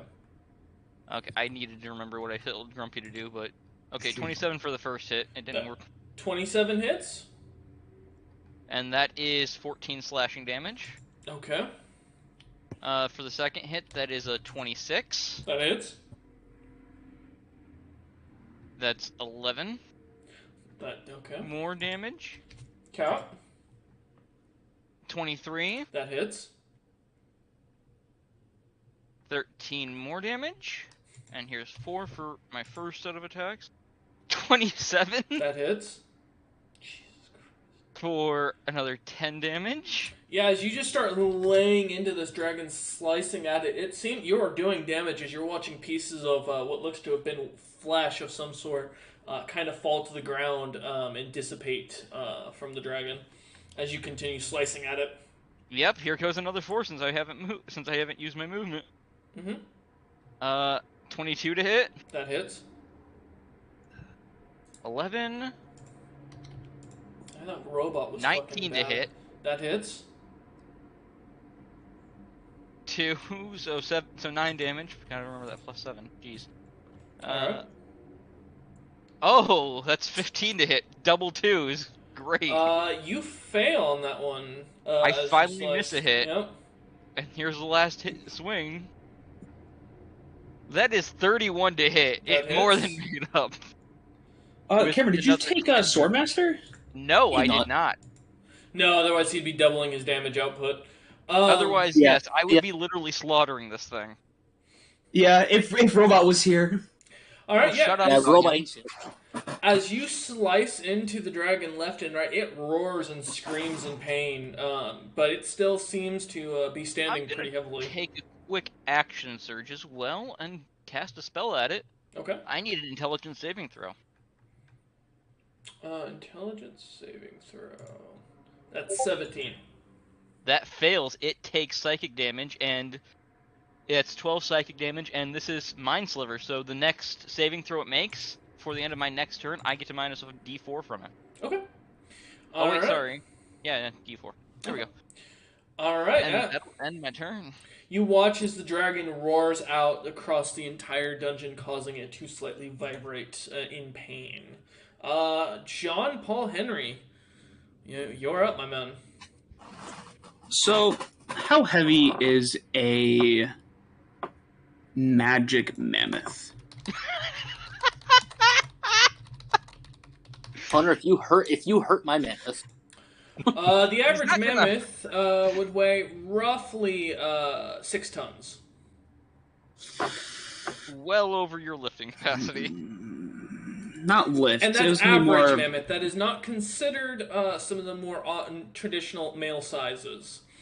Yeah, because I was wondering if a magical one didn't have like the full weight. It would. Okay, It'd still be 12,000 pounds. gotcha. Because I was definitely gonna hopefully like push it towards the dragon.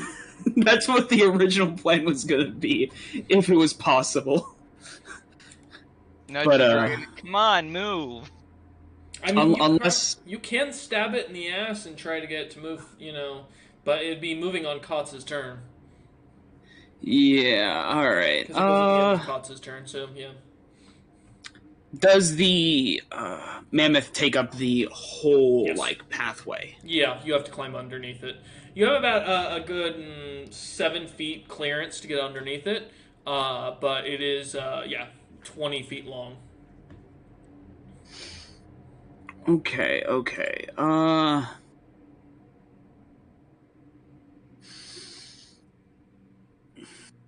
Also, this is a Fey mammoth, so it actually is intelligent. yes. Okay, so I guess I won't try to write it then. Hell, hate you.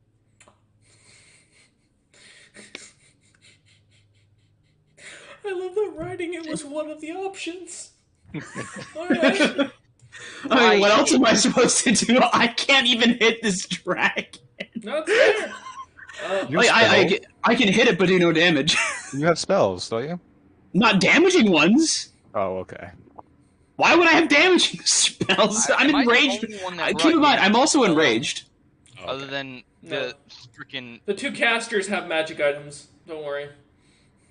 Hello. All right. I guess I'll just I'll go underneath and just play the joke of me madly swinging at this thing, even though I'm not doing any damage. Okay. So as you climb underneath, what your movement speed is 40 feet. So yeah, you definitely as you kind of duck down to get underneath the mammoth, you manage to get to the other side and see. You see Boris there. He's sliced up pretty good, but you also see that Van on the side of the dragon cutting into it, and the two seem to be kind of working on cornering the dragon.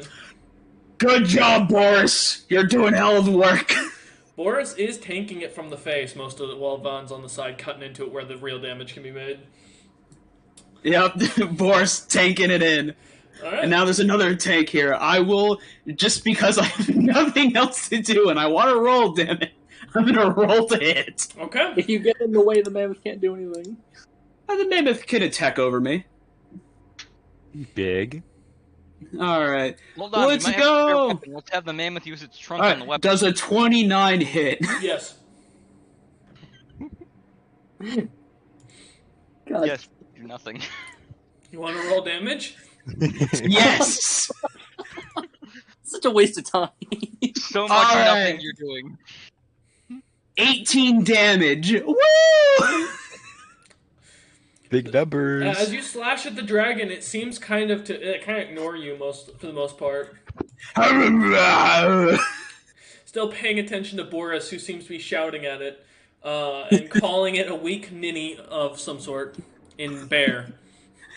You know what? This is getting Damn so right. because I looked up the bear emoji on the YouTube, and this is the last one's one of the ones that showed up. Listen, we don't talk about it. But alright. Yeah, you slice at it. I just wanted to swing, so I'll be done with that. Alright, does I mean, Boris you want to still take his turn? Yes, Boris would love to just do a swipe and a bite, yeah. Okay. I'll go ahead and just roll 2d20s just to get both of them out of the way.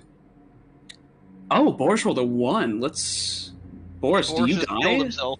Do you die, Boris? No, Boris doesn't die, but both of those, let me think, because it's 6 plus 7, 13. Neither hit. Neither hit. Okay. No, as you watch as Boris kind of violently tries to jump up and swat at the dragon just kind of raises its head slightly just out of the range. This dragon has someone stabbing it, slashing at it, just fucking doing a bunch, and then it's focused on a bear. Yeah, the bear's right in its face. It's really turn hard to around. ignore. Right. Yeah. Also, if it ends its turn inside of solid objects, by the way, it does take damage. So like it's not it can't really move. Get much the right mammoth inside of it. Well, that'll depend on who goes, because they're both technically considered in the same. The mammoth is also not physical. Yeah. So, all right. Is that the end of Boris's turn, though? Is he? Yeah, we can't do anything else. I'm just doing it for flavor, for just mad barbarian bear It'll people. tell them to climb into the dragon. All right, Kotz, you are up. Yeah. Let's see. I don't think anyone's super injured yet, right? Is everyone good? For I now? am a little close to half. Oh, you're missing some health? I'm missing some health. So is Boris. Boris No, is also Boris is there's kind of a mammoth in the way, and most of the healing I'm going to use right now is touch based. You're gonna touch me? Touch him. Alright, you don't get healing. Okay, moving on. Wait. The ghost dragon voluntarily says, starts waving his hand. He's like, hey, can I have some? I'd like some, please. Join the dungeon. Do you want to be friends, Mr. Ghost Dragon? Whispers to the ghost dragon, he's gonna betray your ass so hard. Also, Says the DM, man stabbing him in the side right now. I mean, Yes. if he would have talked to me, I'd probably stop. God damn it. Yes, Vidora, what's up? did the second damage Van do look like it hurt the dragon? You don't know. You couldn't tell. Okay. Yeah. Alright, so Kotz, what would you like to do? Since I know Draconic, can I try to persuade it to join the party? Sure, you can roll persuasion check. To see I was gonna say, if, 'cause he's waving at me. Clearly he's willing to talk. Well, that was a gag, but sure, I'll make it canon. Why not? If you know Draconic... I'm gonna be real, boys. I only have a +1 to persuasion. However... How are you gonna persuade the dragon? Alright. Mr. Dragon, you got a name? Or are you just Mr. Dragon? It doesn't respond. Because we would gladly take more adventure companions, and then we wouldn't have to do this whole fighting thing. I'm pretty sure the fancy elf's gonna stab you to death.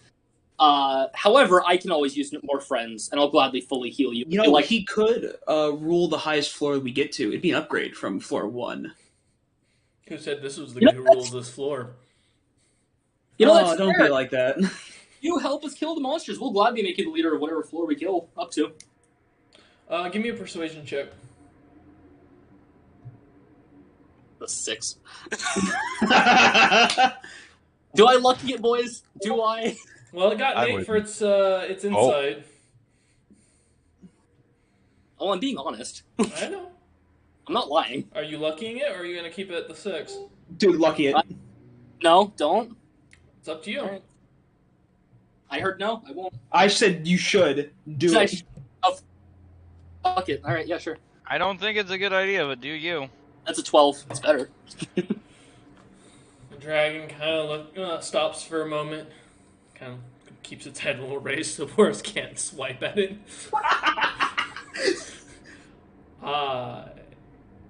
It begins to speak to you telepathically in Draconic. Only 2 cats. And yeah, sure. It says, "You think I'm the strongest on this floor? I am the servant. I am the doorman who answers, and you will die. For I fear the boss more than you. You know, that's kind of uncalled for. You weak, pitiful elves and other less creatures. You think you're even worthy of my ghost form." I can turn into you. It seems to ignore you, and just but the rest of the part, you see it's glaring at the mammoth. Mammoth, no. All right. What would you like to do, cats? You have used an action to do the persuasion. You know what? I am commanding the mammoth to kick its ass. Okay. That's how it wants to be. That's how it's gonna be. Fucking. All right. So the mammoth will turn, and it'll move on at the end of your turn. Yep. And I will be on my. Okay. So, as the mammoth turns, I assume you have the monster sheet up. I do. He's within 5 feet, right? Or is he further? He would be within 10 feet. So the important thing is he is outside of the dragon's swiping range, right? The dragon's swiping range is 10 feet. Okay, never mind that. He had a whole trampling charge thing, but if I can't move further and get it, then it's not worth it. I mean, you're already within its attack square. Technically, if you move forward, it's not getting an attack of opportunity. It's only if you move out of its attack square. Trampling needs a 20-foot charge. I was going to back up the charge into it. It can back up. I mean, mammoth can back up up the stairs slightly. Yeah, but I'll get opportunity attack. Do I care? It's not going to do that. Opportunity attack. It's not going to do that much damage. It's one swing. I don't really need to mess with this one thing. It's fine. All right, you're gonna. Okay, but do you know what's cool about that though? What? Disadvantage. Disadvantage. Oh, because Hunter's within melee. All right. He's useful. Then I will roll Is this twice. That's a 14 to hit. Yeah, that hits. The mammoth does not have very high AC. It's 13. You take 34 cold damage. He is still standing. Also, the mammoth's speed is halved until the start of the dragon's turn. He still has just enough feet movement to make this work. Okay. So he'll get just far enough away. He'll charge in the 20. And that means I get to make a gore attack. Which I'll roll a flat d20. I'll add the modifier after. Sounds good. That's an 11, but the gore is a +10. That's a 21. 21 does hit as the mammoth goes charging. Boris, does that also hit Boris? 21 to hit? Yeah. Does not hit Boris. Boris jumps out of the way, seeing the mammoth charging behind him, and kind of bounces to the side. Whoa! DM, I'm not only going to roll damage, I also need a strength save. Oh, okay. That is. It is going to choose to succeed that strength save as part of its legendary resistance. Well, you know, DM, that's no fun. It gets 3 of those a day. Yeah. I couldn't even use -4 on that save. Well, at the very least, the gore's doing 26 damage. Okay. Sadly, you would have been knocked prone, and I would have gotten a stomp attack. This dragon's immune to prone. Oh, you resisted a pointless effect, which I'll take it. No. Yeah, it can't be prone, restrained, or petrified, paralyzed, grappled. Yeah, that's one thing where if it hits the trampling charge, it knocks him over, and then it gets a free stomp attack right after. It can only stomp attack if the creature's prone. Fair. Okay. It's a higher attack. And that's the end of the mammoth's turn, correct? Yes. Okay. All right. Is it on the other side of it now? He just shoved his tusk through the... He's just basically in the dragon's face. The dragon's going to be focusing him. The dragon is going to take its multi-attack on the mammoth. At disadvantage. On the off chance you 15 miss. to hit. Yeah, that hits. All right. You take 28 points of cold damage. Your speed is again halved until the dragon's next turn. It's fine. And then you said disadvantage, so the first claw is a 13 to hit. That misses. All right, and then the second one. Oh fuck! Rolled a natural 1. Oh no! Oh no! Let's see. This dragon's taking kill yourself to the next Oh one. my god, that would have been so bad. All right, that is the dragon can't do anything else. So that's the. Oh wait, it's not moving, so it's gonna take its second attack. Focus as many attacks as possible, man. If you got it. Still at disadvantage. So 15 to hit on the bite. That hits, yeah. All right, so that's 35 points cold damage. Again, still half speed. And then. DM, I want you to know. He is standing with 2 health. It's okay. I've got 2 more attacks. Poke every attack, Mammoth. You can do it. That's a 22 to hit on the first claw. Yeah, that hits, and no matter how much you do, it's going to go down. You watch as the dragon finally tears into the mammoth, and it just dissipates into fairy dust all around. I think the mammoth did its job. What do you guys think? I think it did its job. And angrily, it's going to turn towards Vaughn, who has been causing it pain, and he is going to take its attack. Still at disadvantage. Hello there. That's a 25 to hit, Vaughn. Well, I don't like that. So reaction. Oh yeah. Silvery barbs. To make it reroll. Yep. It rerolls a flat 20. Okay, so it's not. At least this time it's not disadvantage. Fuck you. Swiping at you, the dragon unfortunately misses as it continues angrily glaring at Vaughn. That is the end of its turn, unfortunately. Caught, since you still haven't broken the con save of the fright now, because you will be still frightened. Because it's until next round. So go ahead and make a con saving throw. Oh, unless I close my eyes. Well, it's more to say, are you still frightened? You can't move towards it. So either way. All right. Just kind of there as a healer. As you're on your next turn, though, you will be unfrightened because that'll be the 6th round. Okay.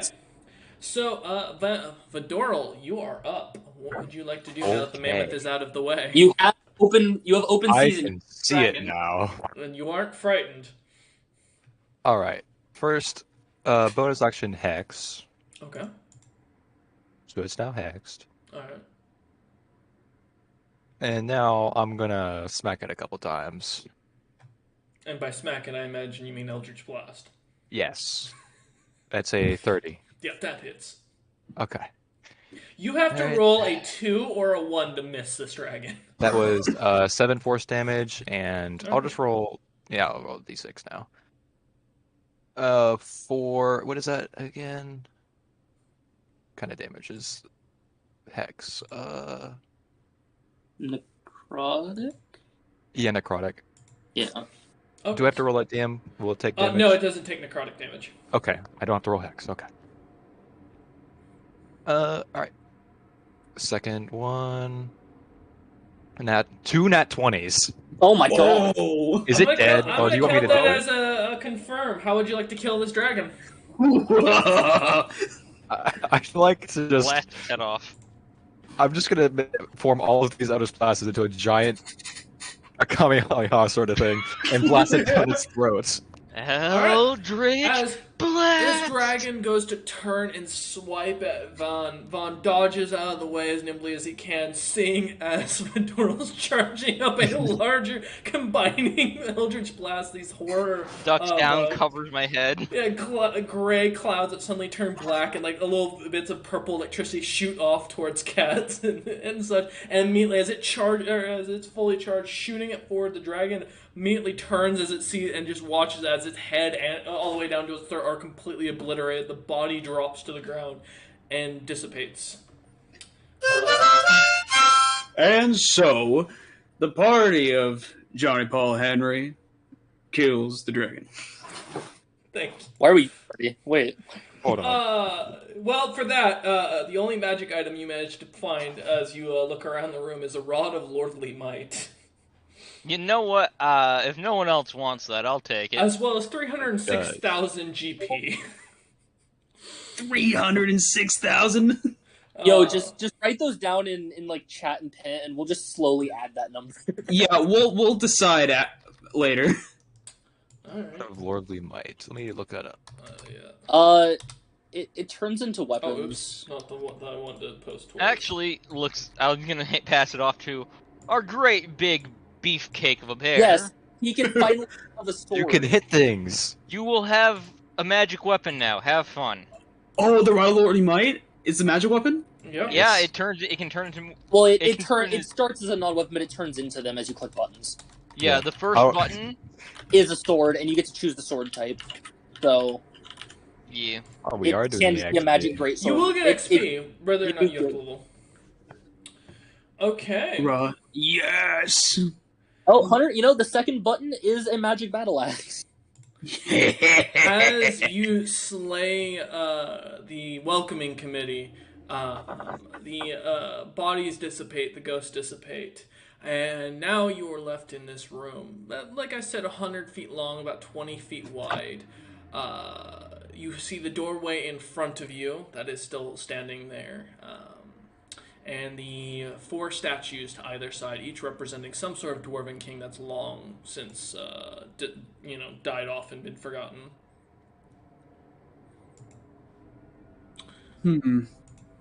So it takes an hour to attune to something, right? Mm-hmm. This isn't attunable, I think. It's just a weapon, I'm pretty sure. No, it's attunable. Is it? It's Okay. Yeah. Who wants to take a short rest to so I can attune this to an hour? You guys wanna? Sure. You need a magic weapon. You're not very useful without it. So sure. Alright, as you sit down, Boris begins to go for how badly you screwed up during that fight and starts bringing out like a couple of tips and tricks from his younger days. Yes. Yeah, is fighting there anything to monsters. sacrifice? Or no? from the There was ghost? nothing, but if you want to give me an investigation check, you can check out the hallway and see if you find anything interesting. Okay. I will. I have Oh, that- decent investigation. 15. Okay. And you said, what are you doing, Cats? I'll. Oh, you already have it done. Yeah, I'll roll my own Advantage straight. on everything. Can I get a decent roll? 17. Yeah, you both notice behind, as you're looking straight on, go to the doorway, head to the next room, the third statue seems to be kind of slightly off. It's not a proper dwarf, as it seems to be taller, and the beard it seems to have been cut in weird patterns, almost as two like large handlebars from the mustache rather than a proper beard. Also, it seems to have pointed ears as you look at it. And as Cats, as you take a closer look, you notice there's a doorway behind it. Ooh. DM, quick question, because of, short rest, hit, die. Yes. How much health am I able to give Boris back? The same amount you roll. Okay, good. That's what I wanted to know.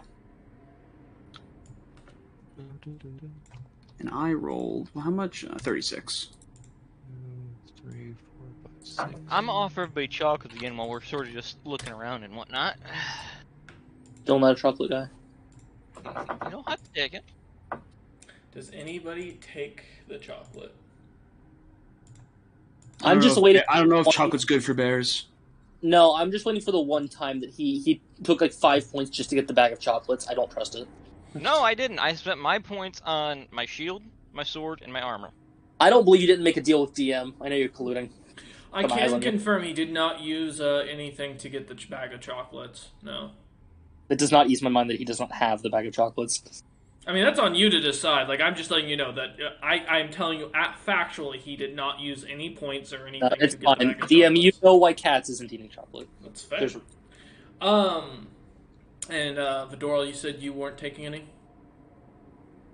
I'll take another one. Okay. Got another normal chocolate.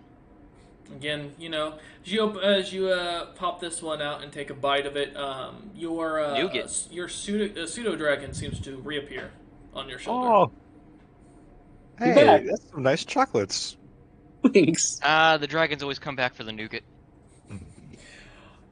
But yeah, so besides that doorway to what looks to be, could be something else, another room, could be another hallway, you don't know. It looks to be a somewhat sturdy door, but you'd guess, I mean, given your party comp, meaning mostly your giant grizzly bear of a man, as well as your literal grizzly bear, Blue grizzly bear. yeah, you can probably get through whatever this door is, but you just gotta move. It looks like you can either squeeze by the statue or move the statue out of the way. If you decide to go into the doorway. I'll say I'll inform the other two about it after the short rest is over. Yeah. Okay. All right. You guys can add your short rest health die if you would like to use them. Nah, I popped second one just before the short rest, so I got it back. I'm basically fully healed again. Okay. Close, but yeah, I'm pretty good too. Okay. Yeah. So as you tell the party, you now have two ways you can go: this side passage that you found, or going straight in further into the dungeon. You know, Dan, you said the guy whose statue is blocking it had a handlebar mustache? Yes. I trust that mustache. Let's go. Okay. I mean, it's not a dwarf. You can tell that because No, there's no. but It's an elf, isn't it? Do you want to take an investigation check or a perception check to see if you can tell? Please. I'll take please a nice tell little me. perception check at that statue. Or a history check to try and find out who he is or what it is. My 30. You know what? I'll roll history. I got a plus 10 to that. That's a 16. Not terrible. I'll actually pop lucky on that. That way I can try for a little better. Why? Why? Okay. Listen, That's a 24. I fully welcome people. Such a waste of lucky. For the lore, Chaston. I have legend lore if you want the lore, and I cast it for free. Well, fuck you. Why didn't you do that in the first place? He tried to stop you! So this elf that you do recognize immediately is an elf. Is wearing a holy sigil that you kind of catch, which looks to be a tree with a strange heart in the center. This is definitely an elf from the Crimean races, as this elf looks to be more almost druidic in its nature, as in it's seeming to have, it's instead of having hair like the other elves, the elves you're familiar with, this one has sticks and has sprouts coming out of it. He seems to be somewhat shorter than what you're accustomed to for elves. And as you look on, you also know that it seems like he is portrayed with strange bits of green, like moss-like material all over his body. It has no name, and you can't. Name doesn't come to you. However, you do know that for a fact that these elves have not had a king or leader of any sort for over 10,000 years. Look, a king from 10,000 years ago. For a race that no longer has them. DM, just as to make things easier for a later fight, can I add a +3 battle axe, since that's what I'm going to really be using this Lordly Might as, just so it can make it easier for rolls? Yeah, just unattune the Lordly Might and attune a +3, and then just make a note of it that that's part of the Lordly thing, and you can just leave it in your inventory unattuned. Well, no, +3 weapons don't attune. Whatever. You get the point, Cameron. Just Yeah. into the. I appreciate it. No, I appreciate it. But yeah, if you want, go ahead and do that. Yeah, just to make it easier, not adding shit up in my mind. 'Cause I'm Boys, bad at that. is is it worth legend lowering the weird statue? Yes. I How do many it. times can you do it? I do it once per rest. Long rest or short rest? I think it's long. Maybe not. Do it. Is there any writing that's like seems? Not on the statues at all. No, at least not this Okay. one. I read Dwarvish and Elvish, so if there was any Dwarvish writing... I'll legend lore it. Fuck it. Well, I can read any language, so just in case. You're gonna legend lore it? Yeah. Alright, let's see. Let me pull up the list of info. What weird flashbacks am I getting? Give me a second. Yeah, so you see, in Elvish man, looking like, as the statue was described as, basically, it starts out with this very simple-looking child who looks like he grew up in a slavery styled lifestyle as almost a house slave to what looks to a very large dragon. It looks like his family was kind of stuck with them and had strange brands on their hands that seem to magically enforce this.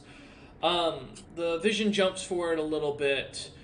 Still with no name coming to mind, as it seems that the name of this character, or this person, was never recorded or known to the world. The only thing that keeps coming back to you is Dragon Slayer. But as it continues on, you see this elf kind of grown up, somewhat in his later teens, fighting alongside what look recognized as Heli against dragons of smaller sizes. These ones look to be more like maybe wormlings or young adults, slaying hundreds and freeing his people. And then the last thing you see is him back in chains once more as the Toth seem to be invading his lands and taking it over. His name isn't technically legendary. His actions are. He is the one of the main, or he is known as the Dragon Slayer of Incremia. He is the person who created the weapons of dragon slaying and was supposedly one of the greatest dragon slayers in history. Beyond that, the statue really you get nothing else from it for some reason. It's almost as if the magic has been dulled slightly from legend lore. After he snaps out of it and he claps his hands, quite the guy. Told you it was worth it. It wasn't worth it at all. Got nothing to help with this adventure. However, he's interesting. Just a little bit. He's a cool guy. Alright. Move the statue, big guy. Alright, John Paul Henry, give me a strength check just to see if you can. It doesn't matter. Because it's going to be a 29. No matter what. It doesn't, but I want to see if you roll higher than a 29. You can't. What? I physically can't. Because that's my strength score is the 29. Yeah. As you go, so that 13 becomes a 29. As you go to shove the statue over, it moves pretty easily. It's not very heavy. In fact, you realize it's hollow as you start shoving it. You'd guess you'd probably make it maybe 200 pounds maximum. Yeah. What are the odds something's in the statue? Do you really want to face it? That's why I'm asking. It's probably not worth the effort. That doesn't seem very nice. Someone put a lot of hard work into this. I mean, you could tip it up and see if there's a hole in the bottom. I guess that's an option. I mean, I could lift it up. It's only like, what, DM, is that like 200 pounds? You could probably lift it and just check really quick. Why not? Is that what you're going to do? I suppose. As you go to pick it up, it starts to make a slight jingle inside of it. But it is not. The bottom is fully bronze, from what you can tell. There's something in the statue. There is. Do you want to blast it a couple times? Hold on. So it's rock, right? The statue itself is made of different stone material, yes, but the base of it's made of bronze. So, I mean, I could just use, like, my masonry tools to get through the stone, right? Mm-hmm. Oh, yeah, fully. It's as simple as minimal structure. just destroy the bottom and just leave it as it was, and no one will know that it's. I mean, I bottom's have broken. mold earth. I could just move the rock and put it back afterwards. Sure, do that. That sounds like a good idea. That's probably the smartest idea we have. So I'll start at like the back. Okay. So that if I fuck up when I'm putting it back, no one will notice. Yeah, just Does it look- give me an Arcana check just to see how effective you manage. Assist. Sure. It's a nat 20. Okay, Okay. never mind.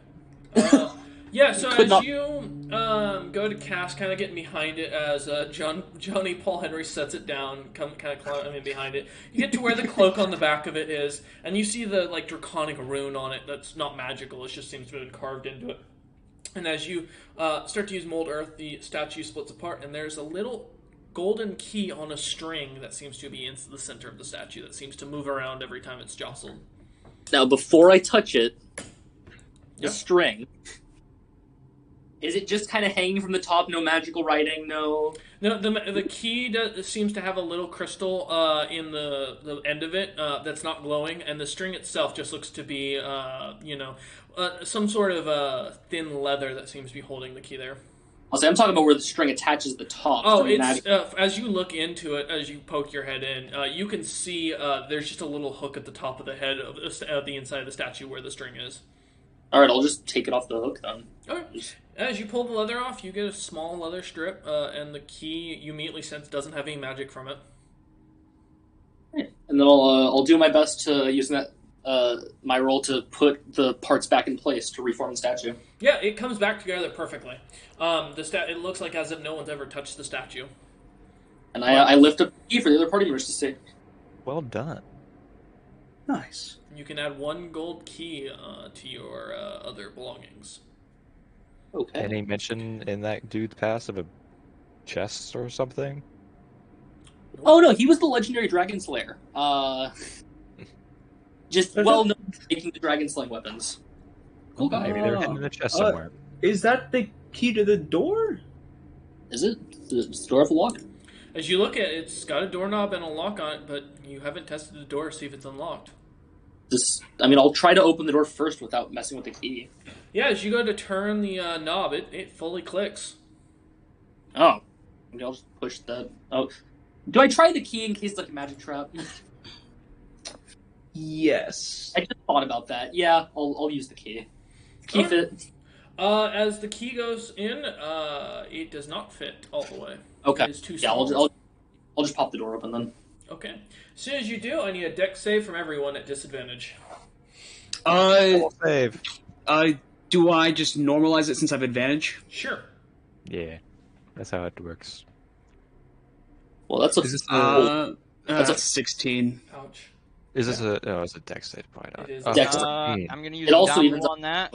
Okay. It also I know I evens- failed with a 7, Yep. and that's still a 7. No Fuck. one succeeded. Okay. Oh, wait, hold on. I gotta roll Boris. Yep, give me a that's moment. true. Let's Come on, dare Boris. succeed. Don't worry. Boris has a dex thing of 0, so. Yeah, Hold I on. figured. Damn, is this gonna affect my pseudo dragon? Yes. Boris. Get ready to say goodbye to your got dragon. a 13. Look, he might If save. Wink- Okay. if He Wink has sees advantage, it so it'll be a straight roll for him. What was If that? Winks it dies again. Is it I magical? Hold on, is it a magical effect? Yes, it's magical. Okay, he does have advantage, so it'll cancel out. Hey, He's a gonna. 10. Yeah. Oh god, Winks, no. Let me make sure I'm reading. Okay, I'm reading this. Puff This is the cold magic. damage. Everything. That was is cold. 36 points of cold damage as the freezing sphere trap immediately activates. So fun. That was as much health as I gained from my short rest. You are all within, or you are now all within a body of water, or basically up to your, up to Johnny Paul Henry's waist. So to the majority of the rest of you, more up to like mid stomach. Every turn you are in this, you will be required to make a strength check to see if you can break free. Otherwise, you will take 2d6 worth of ice damage. Or You know what? Strength, No, fuck that. strength check, you say? Yes. Fuck that. I'm gonna dispel magic on the sphere. Okay. Give me a minute. Let me pull up something. Make sure. Yeah, what level spell is Icy Sphere? Freezing Sphere is 6th level. So I need to Cameron, roll... if you want, I can just upcast to 6 and just instant get rid of it. Yeah, you do it then. Yeah, I also have Dispel Magic. I'll just 6 cast it and just Okay. kind of... Yeah, it's better for me to save that for counter spells. Alright, as the spell cancels out, everyone roll initiative as you see 3 chests in there as they start to grin at you.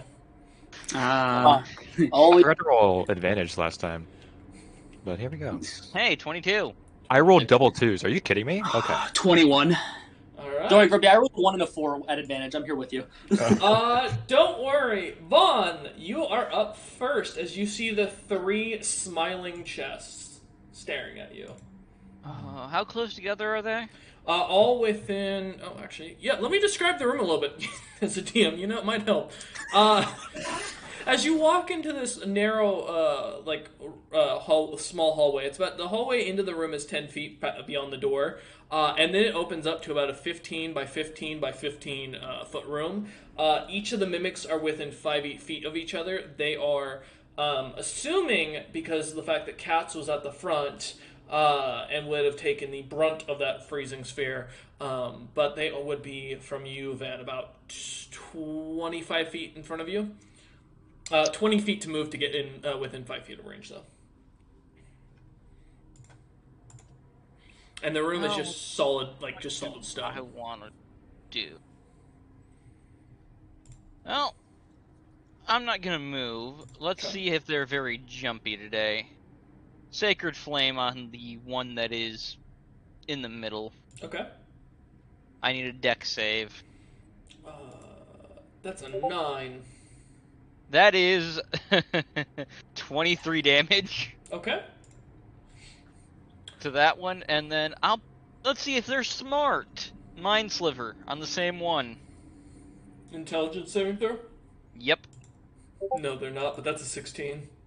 That still fails, and that's another 14 damage, but that one's psychic. And the D4 minus on any saving throw minus till my next turn, till the end of my next turn. Okay. And I can make a weapon attack as a bonus action. I'll pop the crossbow bolt at that same one. All right. Normal crossbow bolt shot, 11 to hit. That barely misses as the bolt goes tumbling into the wall. Ah, damn, missed. Good luck, big guy. All right. As Vaughn says that at the end of his turn, Johnny Paul Henry, you are up. Woo! Yeah! Yeah! Sorry. Finally, creatures that don't require magic damage to injure them. Yes, but he has the magic weapon, so it doesn't matter. True. Yeah. That sounds like so fun. All right. Let's rock and roll. Okay, so you're being careful, Cameron. However, I'm not about that life. Johnny Paul Henry is an angry man. Trying to think of spell slots. Fair enough. Okay, Johnny Paul Henry, like he does, is going to rage. Okay. And charge forth into the one that Vaughn has been smacking with magic. Fair. And to start smacking. Yeah. All right. Let's see what you can do. As you charge in, right, angry as all hell. Now, I do have a question. Is the armor class 18 or higher? No. I'll roll anyways to see if I can get the crits, but... Yeah. Yeah. Nope. Okay, 26 to hit. That hits. And this is going to... Whatever this is. Alright, plus 4. 20 damage for the first hit. Okay. And are you hitting just the center mimic, the one on the right or left as you come in? The one that Cameron was hitting. I believe that was the center one, right? Yep. So you said how much damage? It was 16? Plus 4, 20. 20 damage in total. Alright. As you slam into it, it still seems to be standing, but you watch as the wood around the top of its head seems to kind of have been dented and cracked in, and it's not healing. Okay. I will smack it again. Okay. See if we can get a natural 20. No. That still hits. Oh wait, hold on. Why have I? I'm curious. This battle axe has versatile on it. Yeah, it means it can be used one-handed or two-handed. Is Oh, the Lord stick okay. also used two-handed? Yeah, you'd lower the damage if you used it one-handed. Yeah, I won't change the damage because that was a fuck up on my part. So I'll actually do the actual two-handed thing this time. All right. 25 damage. You watch as the giant grizzly bear of a man just charges in, slams down on this mimic twice, and splits it in half. Oh, is it actually dead? It's dead. Okay, I was about to say because I was going to use like one of the lordly might things on it. Like I was like, oh, do I want to do paralyze, drain life? You know, I was kind of like mulling over my options. No, it's very dead. All right, cool beans. Now I'm in between a mimic and a hard place. By that I mean another mimic. Yeah. I was gonna say 2 minutes. Yep. Is that the end? Yeah. Yeah, I was gonna say that's the end of my turn, but we got Boris? my bear. Yep. Let's see what he can do. All right, Boris is going to charge in as well and take the one on the right. Okay. And I will roll the attack for Boris. A multi-attack of both a bite and a claw attack. First one is a 13 hits. 26. That hits. All right, and damage is a 1d8 plus 11 for the bite. So it's an 18 damage. Okay.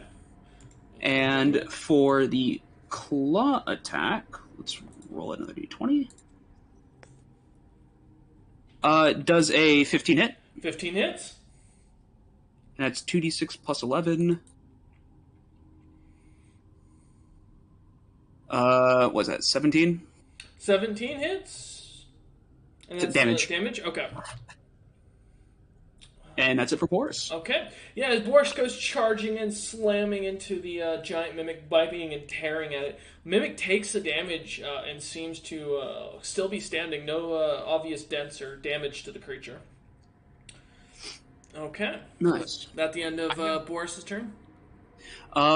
Yeah, that's Boris's turn. Okay. And Vaughn, what were you saying? I'm just gonna remind him, our dear barbarian, that he can also stun lock enemies now because he can paralyze them.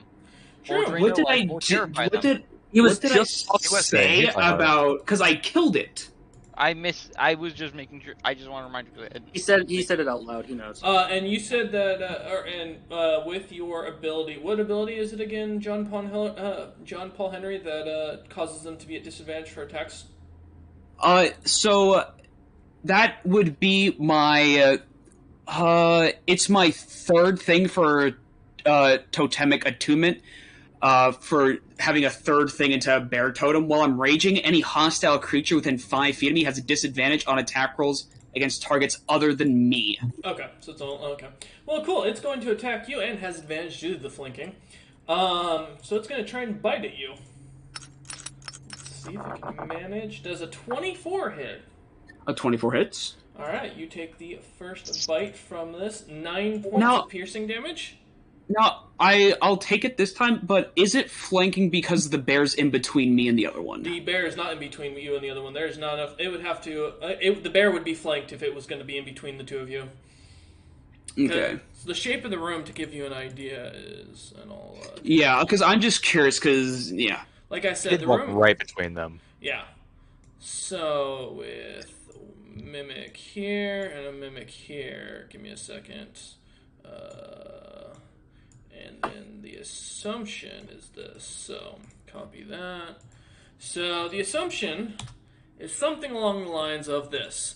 Cooking with John Paul Henry in the center of the room, where he came in, beat the crap out of the center giant mimic, and then Boris on his right, as you said, to take on the one on the right. Okay, so I got you now. Flanked. Yes. All right, I appreciate it. Yeah, not a problem. And anytime you guys have to really are curious to make sure, like I actually do have a legit map I'm using. Once you guys have completed this level, you'll get to see the map. Totally. So how much damage is it this time around? It was 9 points of damage from the first one, and that is piercing. plus Half that because of rage. so Four. four damage. points of piercing damage, and then you take 3 points of acid damage. Okay, and that's Half already would be- halved. No, that would be halved is 1. Nice. Yep. And since it's not moving, it's going to take a second attack on you. And that is an 18 to hit. That matches, so no. Nope.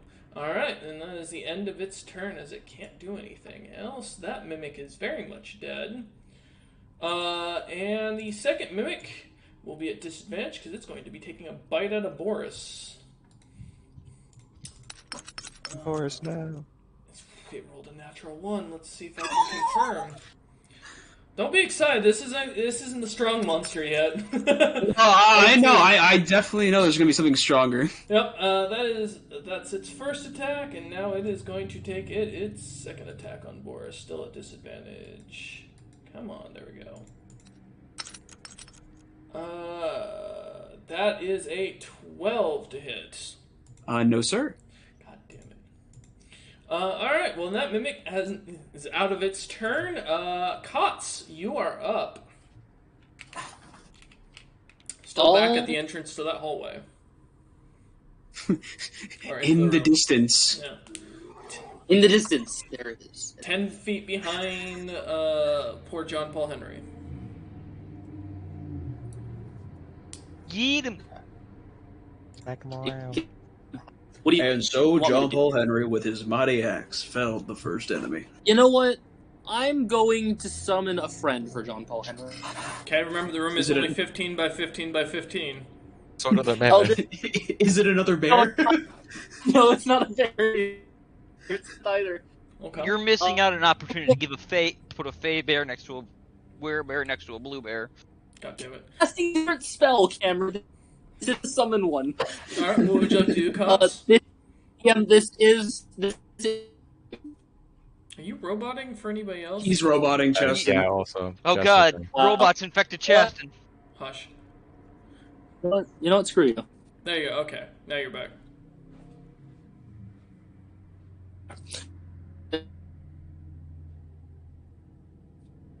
Or maybe. Oh no. Oh no.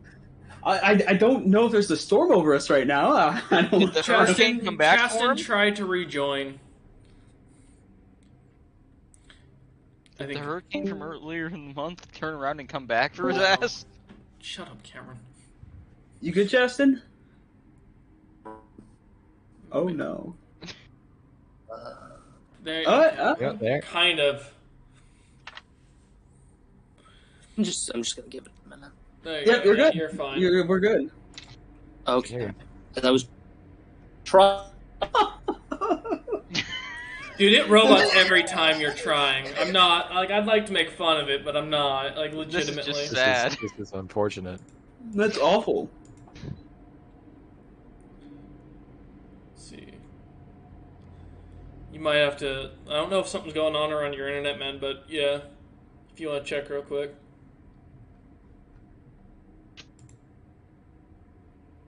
I'll give him a minute. By the way, DM, you have like what 3 likes on this stream? I wonder who those assholes could be.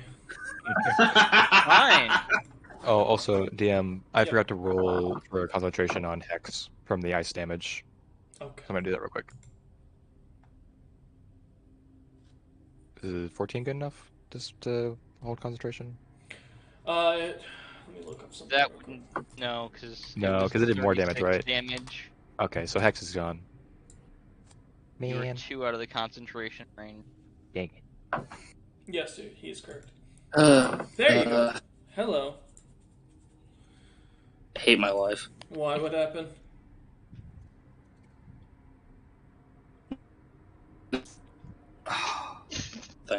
Okay. Well, as your internet's starting to peak, we're gonna. I think we'll pull session here. Mid combat, because I can rerun. I can finish up the session. Oh well, did he just DC outright, or is he coming back? I think he's gonna maybe shut something off, bring it back in. Maybe give him a second. Yeah, let me add him just to confirm. Fucking, where's his name? There it is. This might become a bit longer than a 2-shot. Well, the fight of Oventium was always going to be like a one-shot, like sort of style. I was going to do one floor per one-shot. But I want to give him a chance. So I'm going to take a quick restroom break then while we... Oh yeah, it's same here. So Yeah, I'm gonna finish baking up a brownie.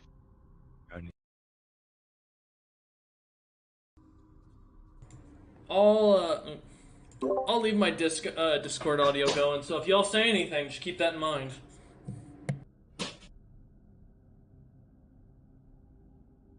I will say nothing. I know nothing.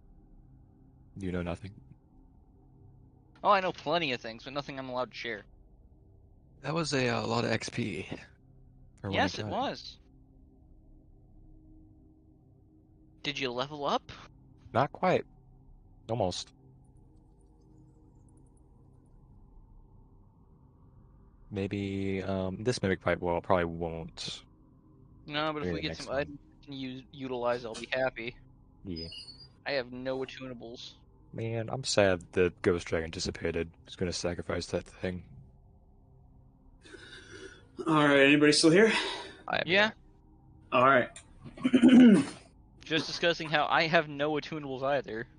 I have 3, but if I find a better one, that is beneficial for me the most. Yeah.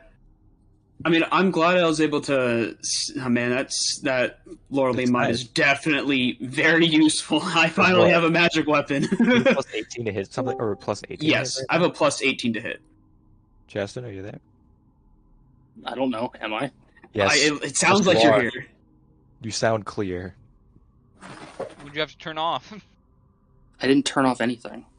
Yeah, you just shut something off and turn it back on again, or just give it a second. No, I didn't do anything. That's really weird. There we go. I am back. Chasten's also alive. Yeah, I saw that. That's why I came back faster. I was gonna go get more water and such. I was like, oh, okay, well, perfect. He's back. Let's keep going. All right. So, Kotz, you are up. What would you like to do? Just wanted to summon my dragon, What dragon? the Draconic Spirit. Oh, okay. A draconic spirit. Does he fit in the It's, room? it's a 5th level conjuration. I know. Question is, will it fit in the room? It's only large. It's not very big.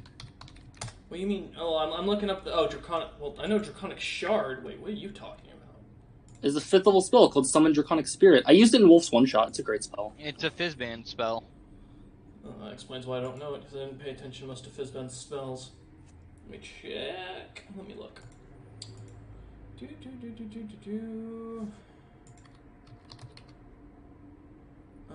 Okay. Summon Draconic Spirit. Block when you... Okay, wait, there's a... Oh, there is a Draconic Spirit. Oh, okay. Yeah, it has its own stat sheet. Yeah.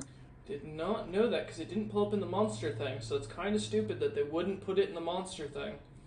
I think it's spell because it's just a summon. Yes, but It the doesn't- thing, when you have a monster stat sheet, kind of comes in handy to be able to look up shit real quick in their monster tab. That's what I was referencing. Yeah, I do kind of wish that every time I go to roll, the thing closes, so I have to. It is large, so it's going to take up probably about 10 feet. Just kind of keep that in mind. So it's going to be big in the room. It's not going to be impossible to summon in there, but it will take up 10 feet. It'll be 10 feet by 10 feet, basically. I'll say how tall 10 is the feet room? wide, 15 10 feet right? tall. Yep. So it's going to fit in the room within the 5 feet spectrum, but just to kind of keep in mind. As long as it can hit the It can. enemies. Yeah, it can go in there, Okay. and it'll be on John Paul Henry's left. But yeah, you can definitely get in there. Work. Alright. That's cool. I'm going to summon him as Gem, Okay. because I have to pick. And he is. Whichever mimic is closest to him, he'll make multi attack. Okay. That's lethal, because it's the spell halved. Mm-hmm.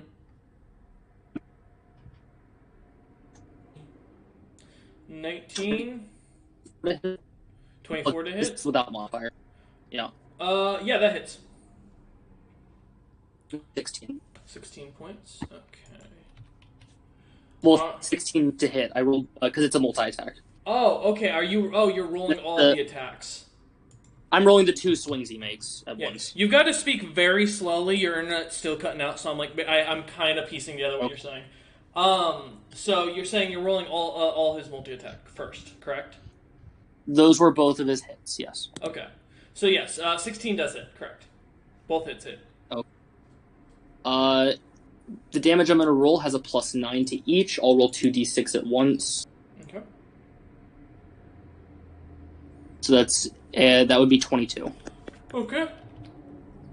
As the dragon slams into the giant mimic, just kind of beating the living hell out of it, the mimic actually does fall.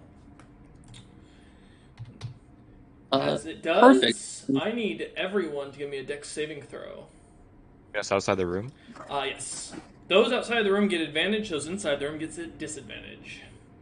I guess mine will stay the same because I will okay, let me state this for the record for my D&D games. Wait a minute. If you have advantage in dex and I say you are rolling at disadvantage on it, then you are rolling one roll. That's how it works. yeah. Yep. And I got a 20. So 20. 14. 14, okay. 13 for Johnny. And 13. Okay, 13, yeah. And 8 for Boris.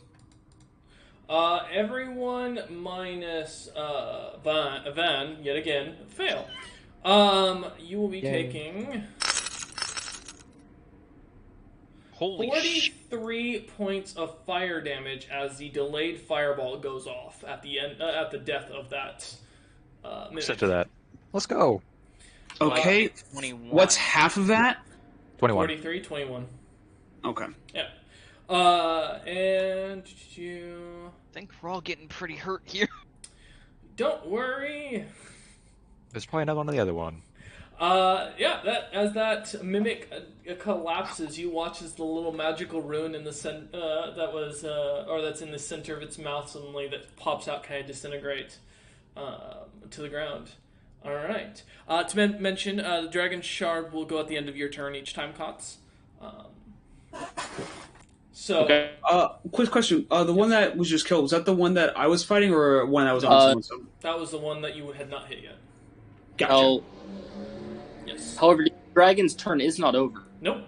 That's why I was waiting. The dragon has one more thing. Yeah. Upon his multi-attack, he gets a free breath weapon. Okay, if you use it, you will be hitting John, Paul, and Boris. Unless you want to move forward another 5 feet. And then you'll just be... He can move.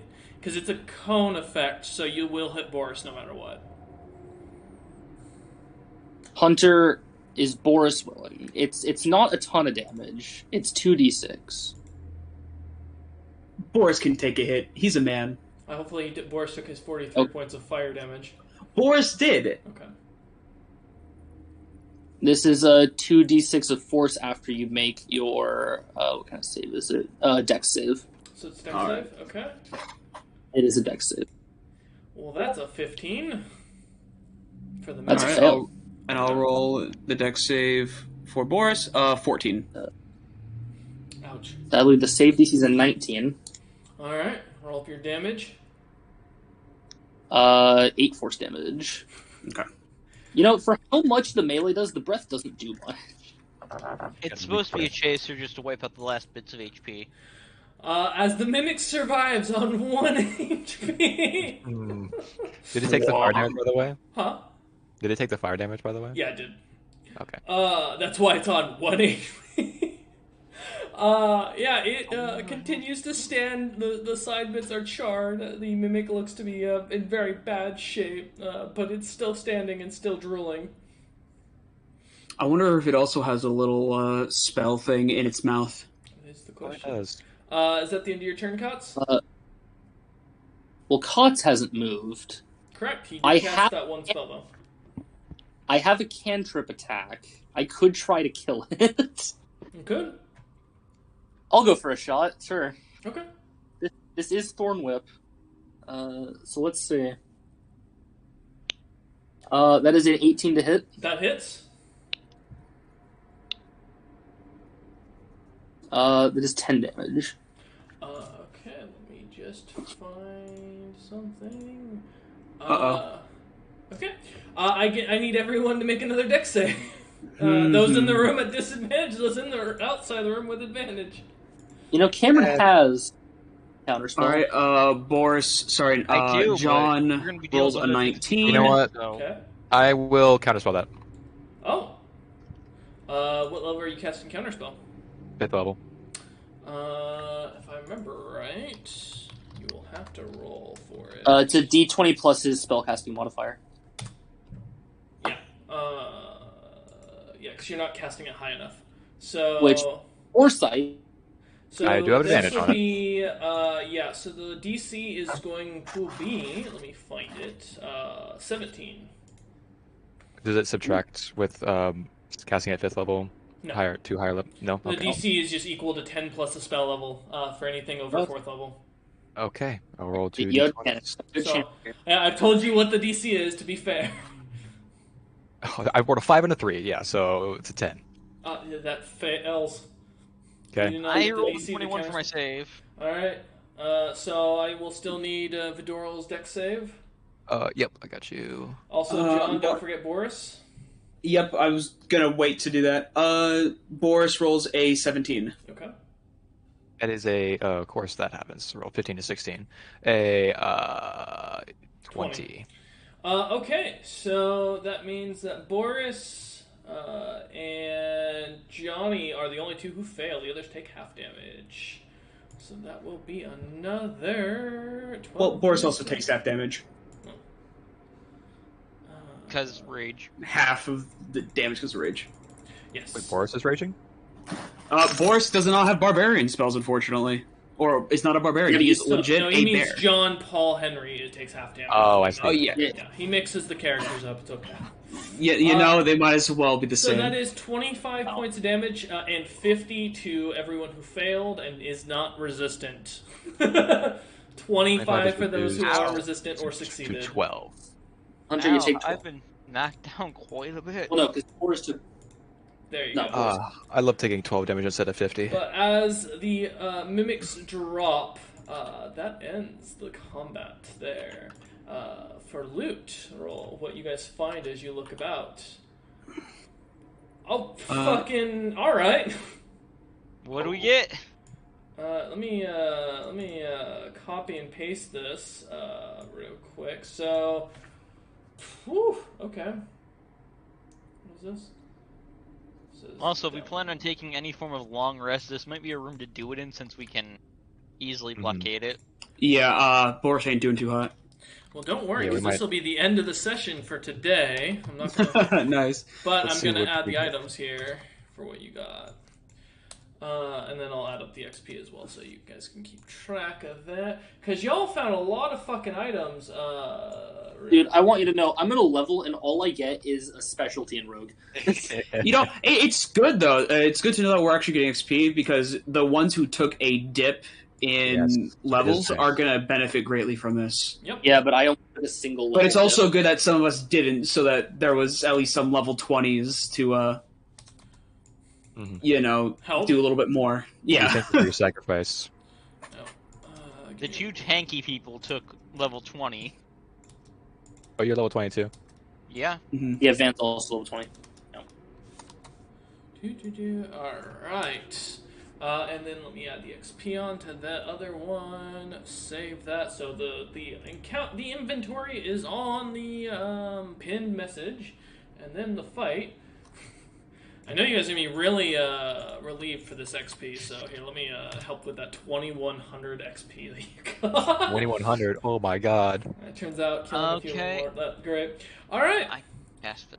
So that is where we're going to leave off on the first floor. As I mentioned, Oventium is not an easy dungeon. I might make this a monthly game where I let players just continue on with whoever wants to join up with the party on the session.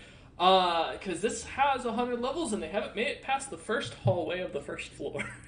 And it's only getting worse from here, by the way. What's up? If anyone DM, has a- the goal is to see how far the party can carry Druid Healer. No, I got you. How far can If someone Druid? has an argument, I'll take the decanter of endless water and the potion of invulnerability. While the party starts splitting up the gear, I would like to thank everyone who has joined us for our first ever YouTube stream. And I would like to say that we really appreciate you guys showing up and joining us. From now on, we will be streaming on YouTube exclusively going forward, and we're going to be doing more D&D streams as well as more Creators Creation streams, hopefully, on the two channels. And who knows, maybe we'll all actually jump on and do some Minecraft streaming again.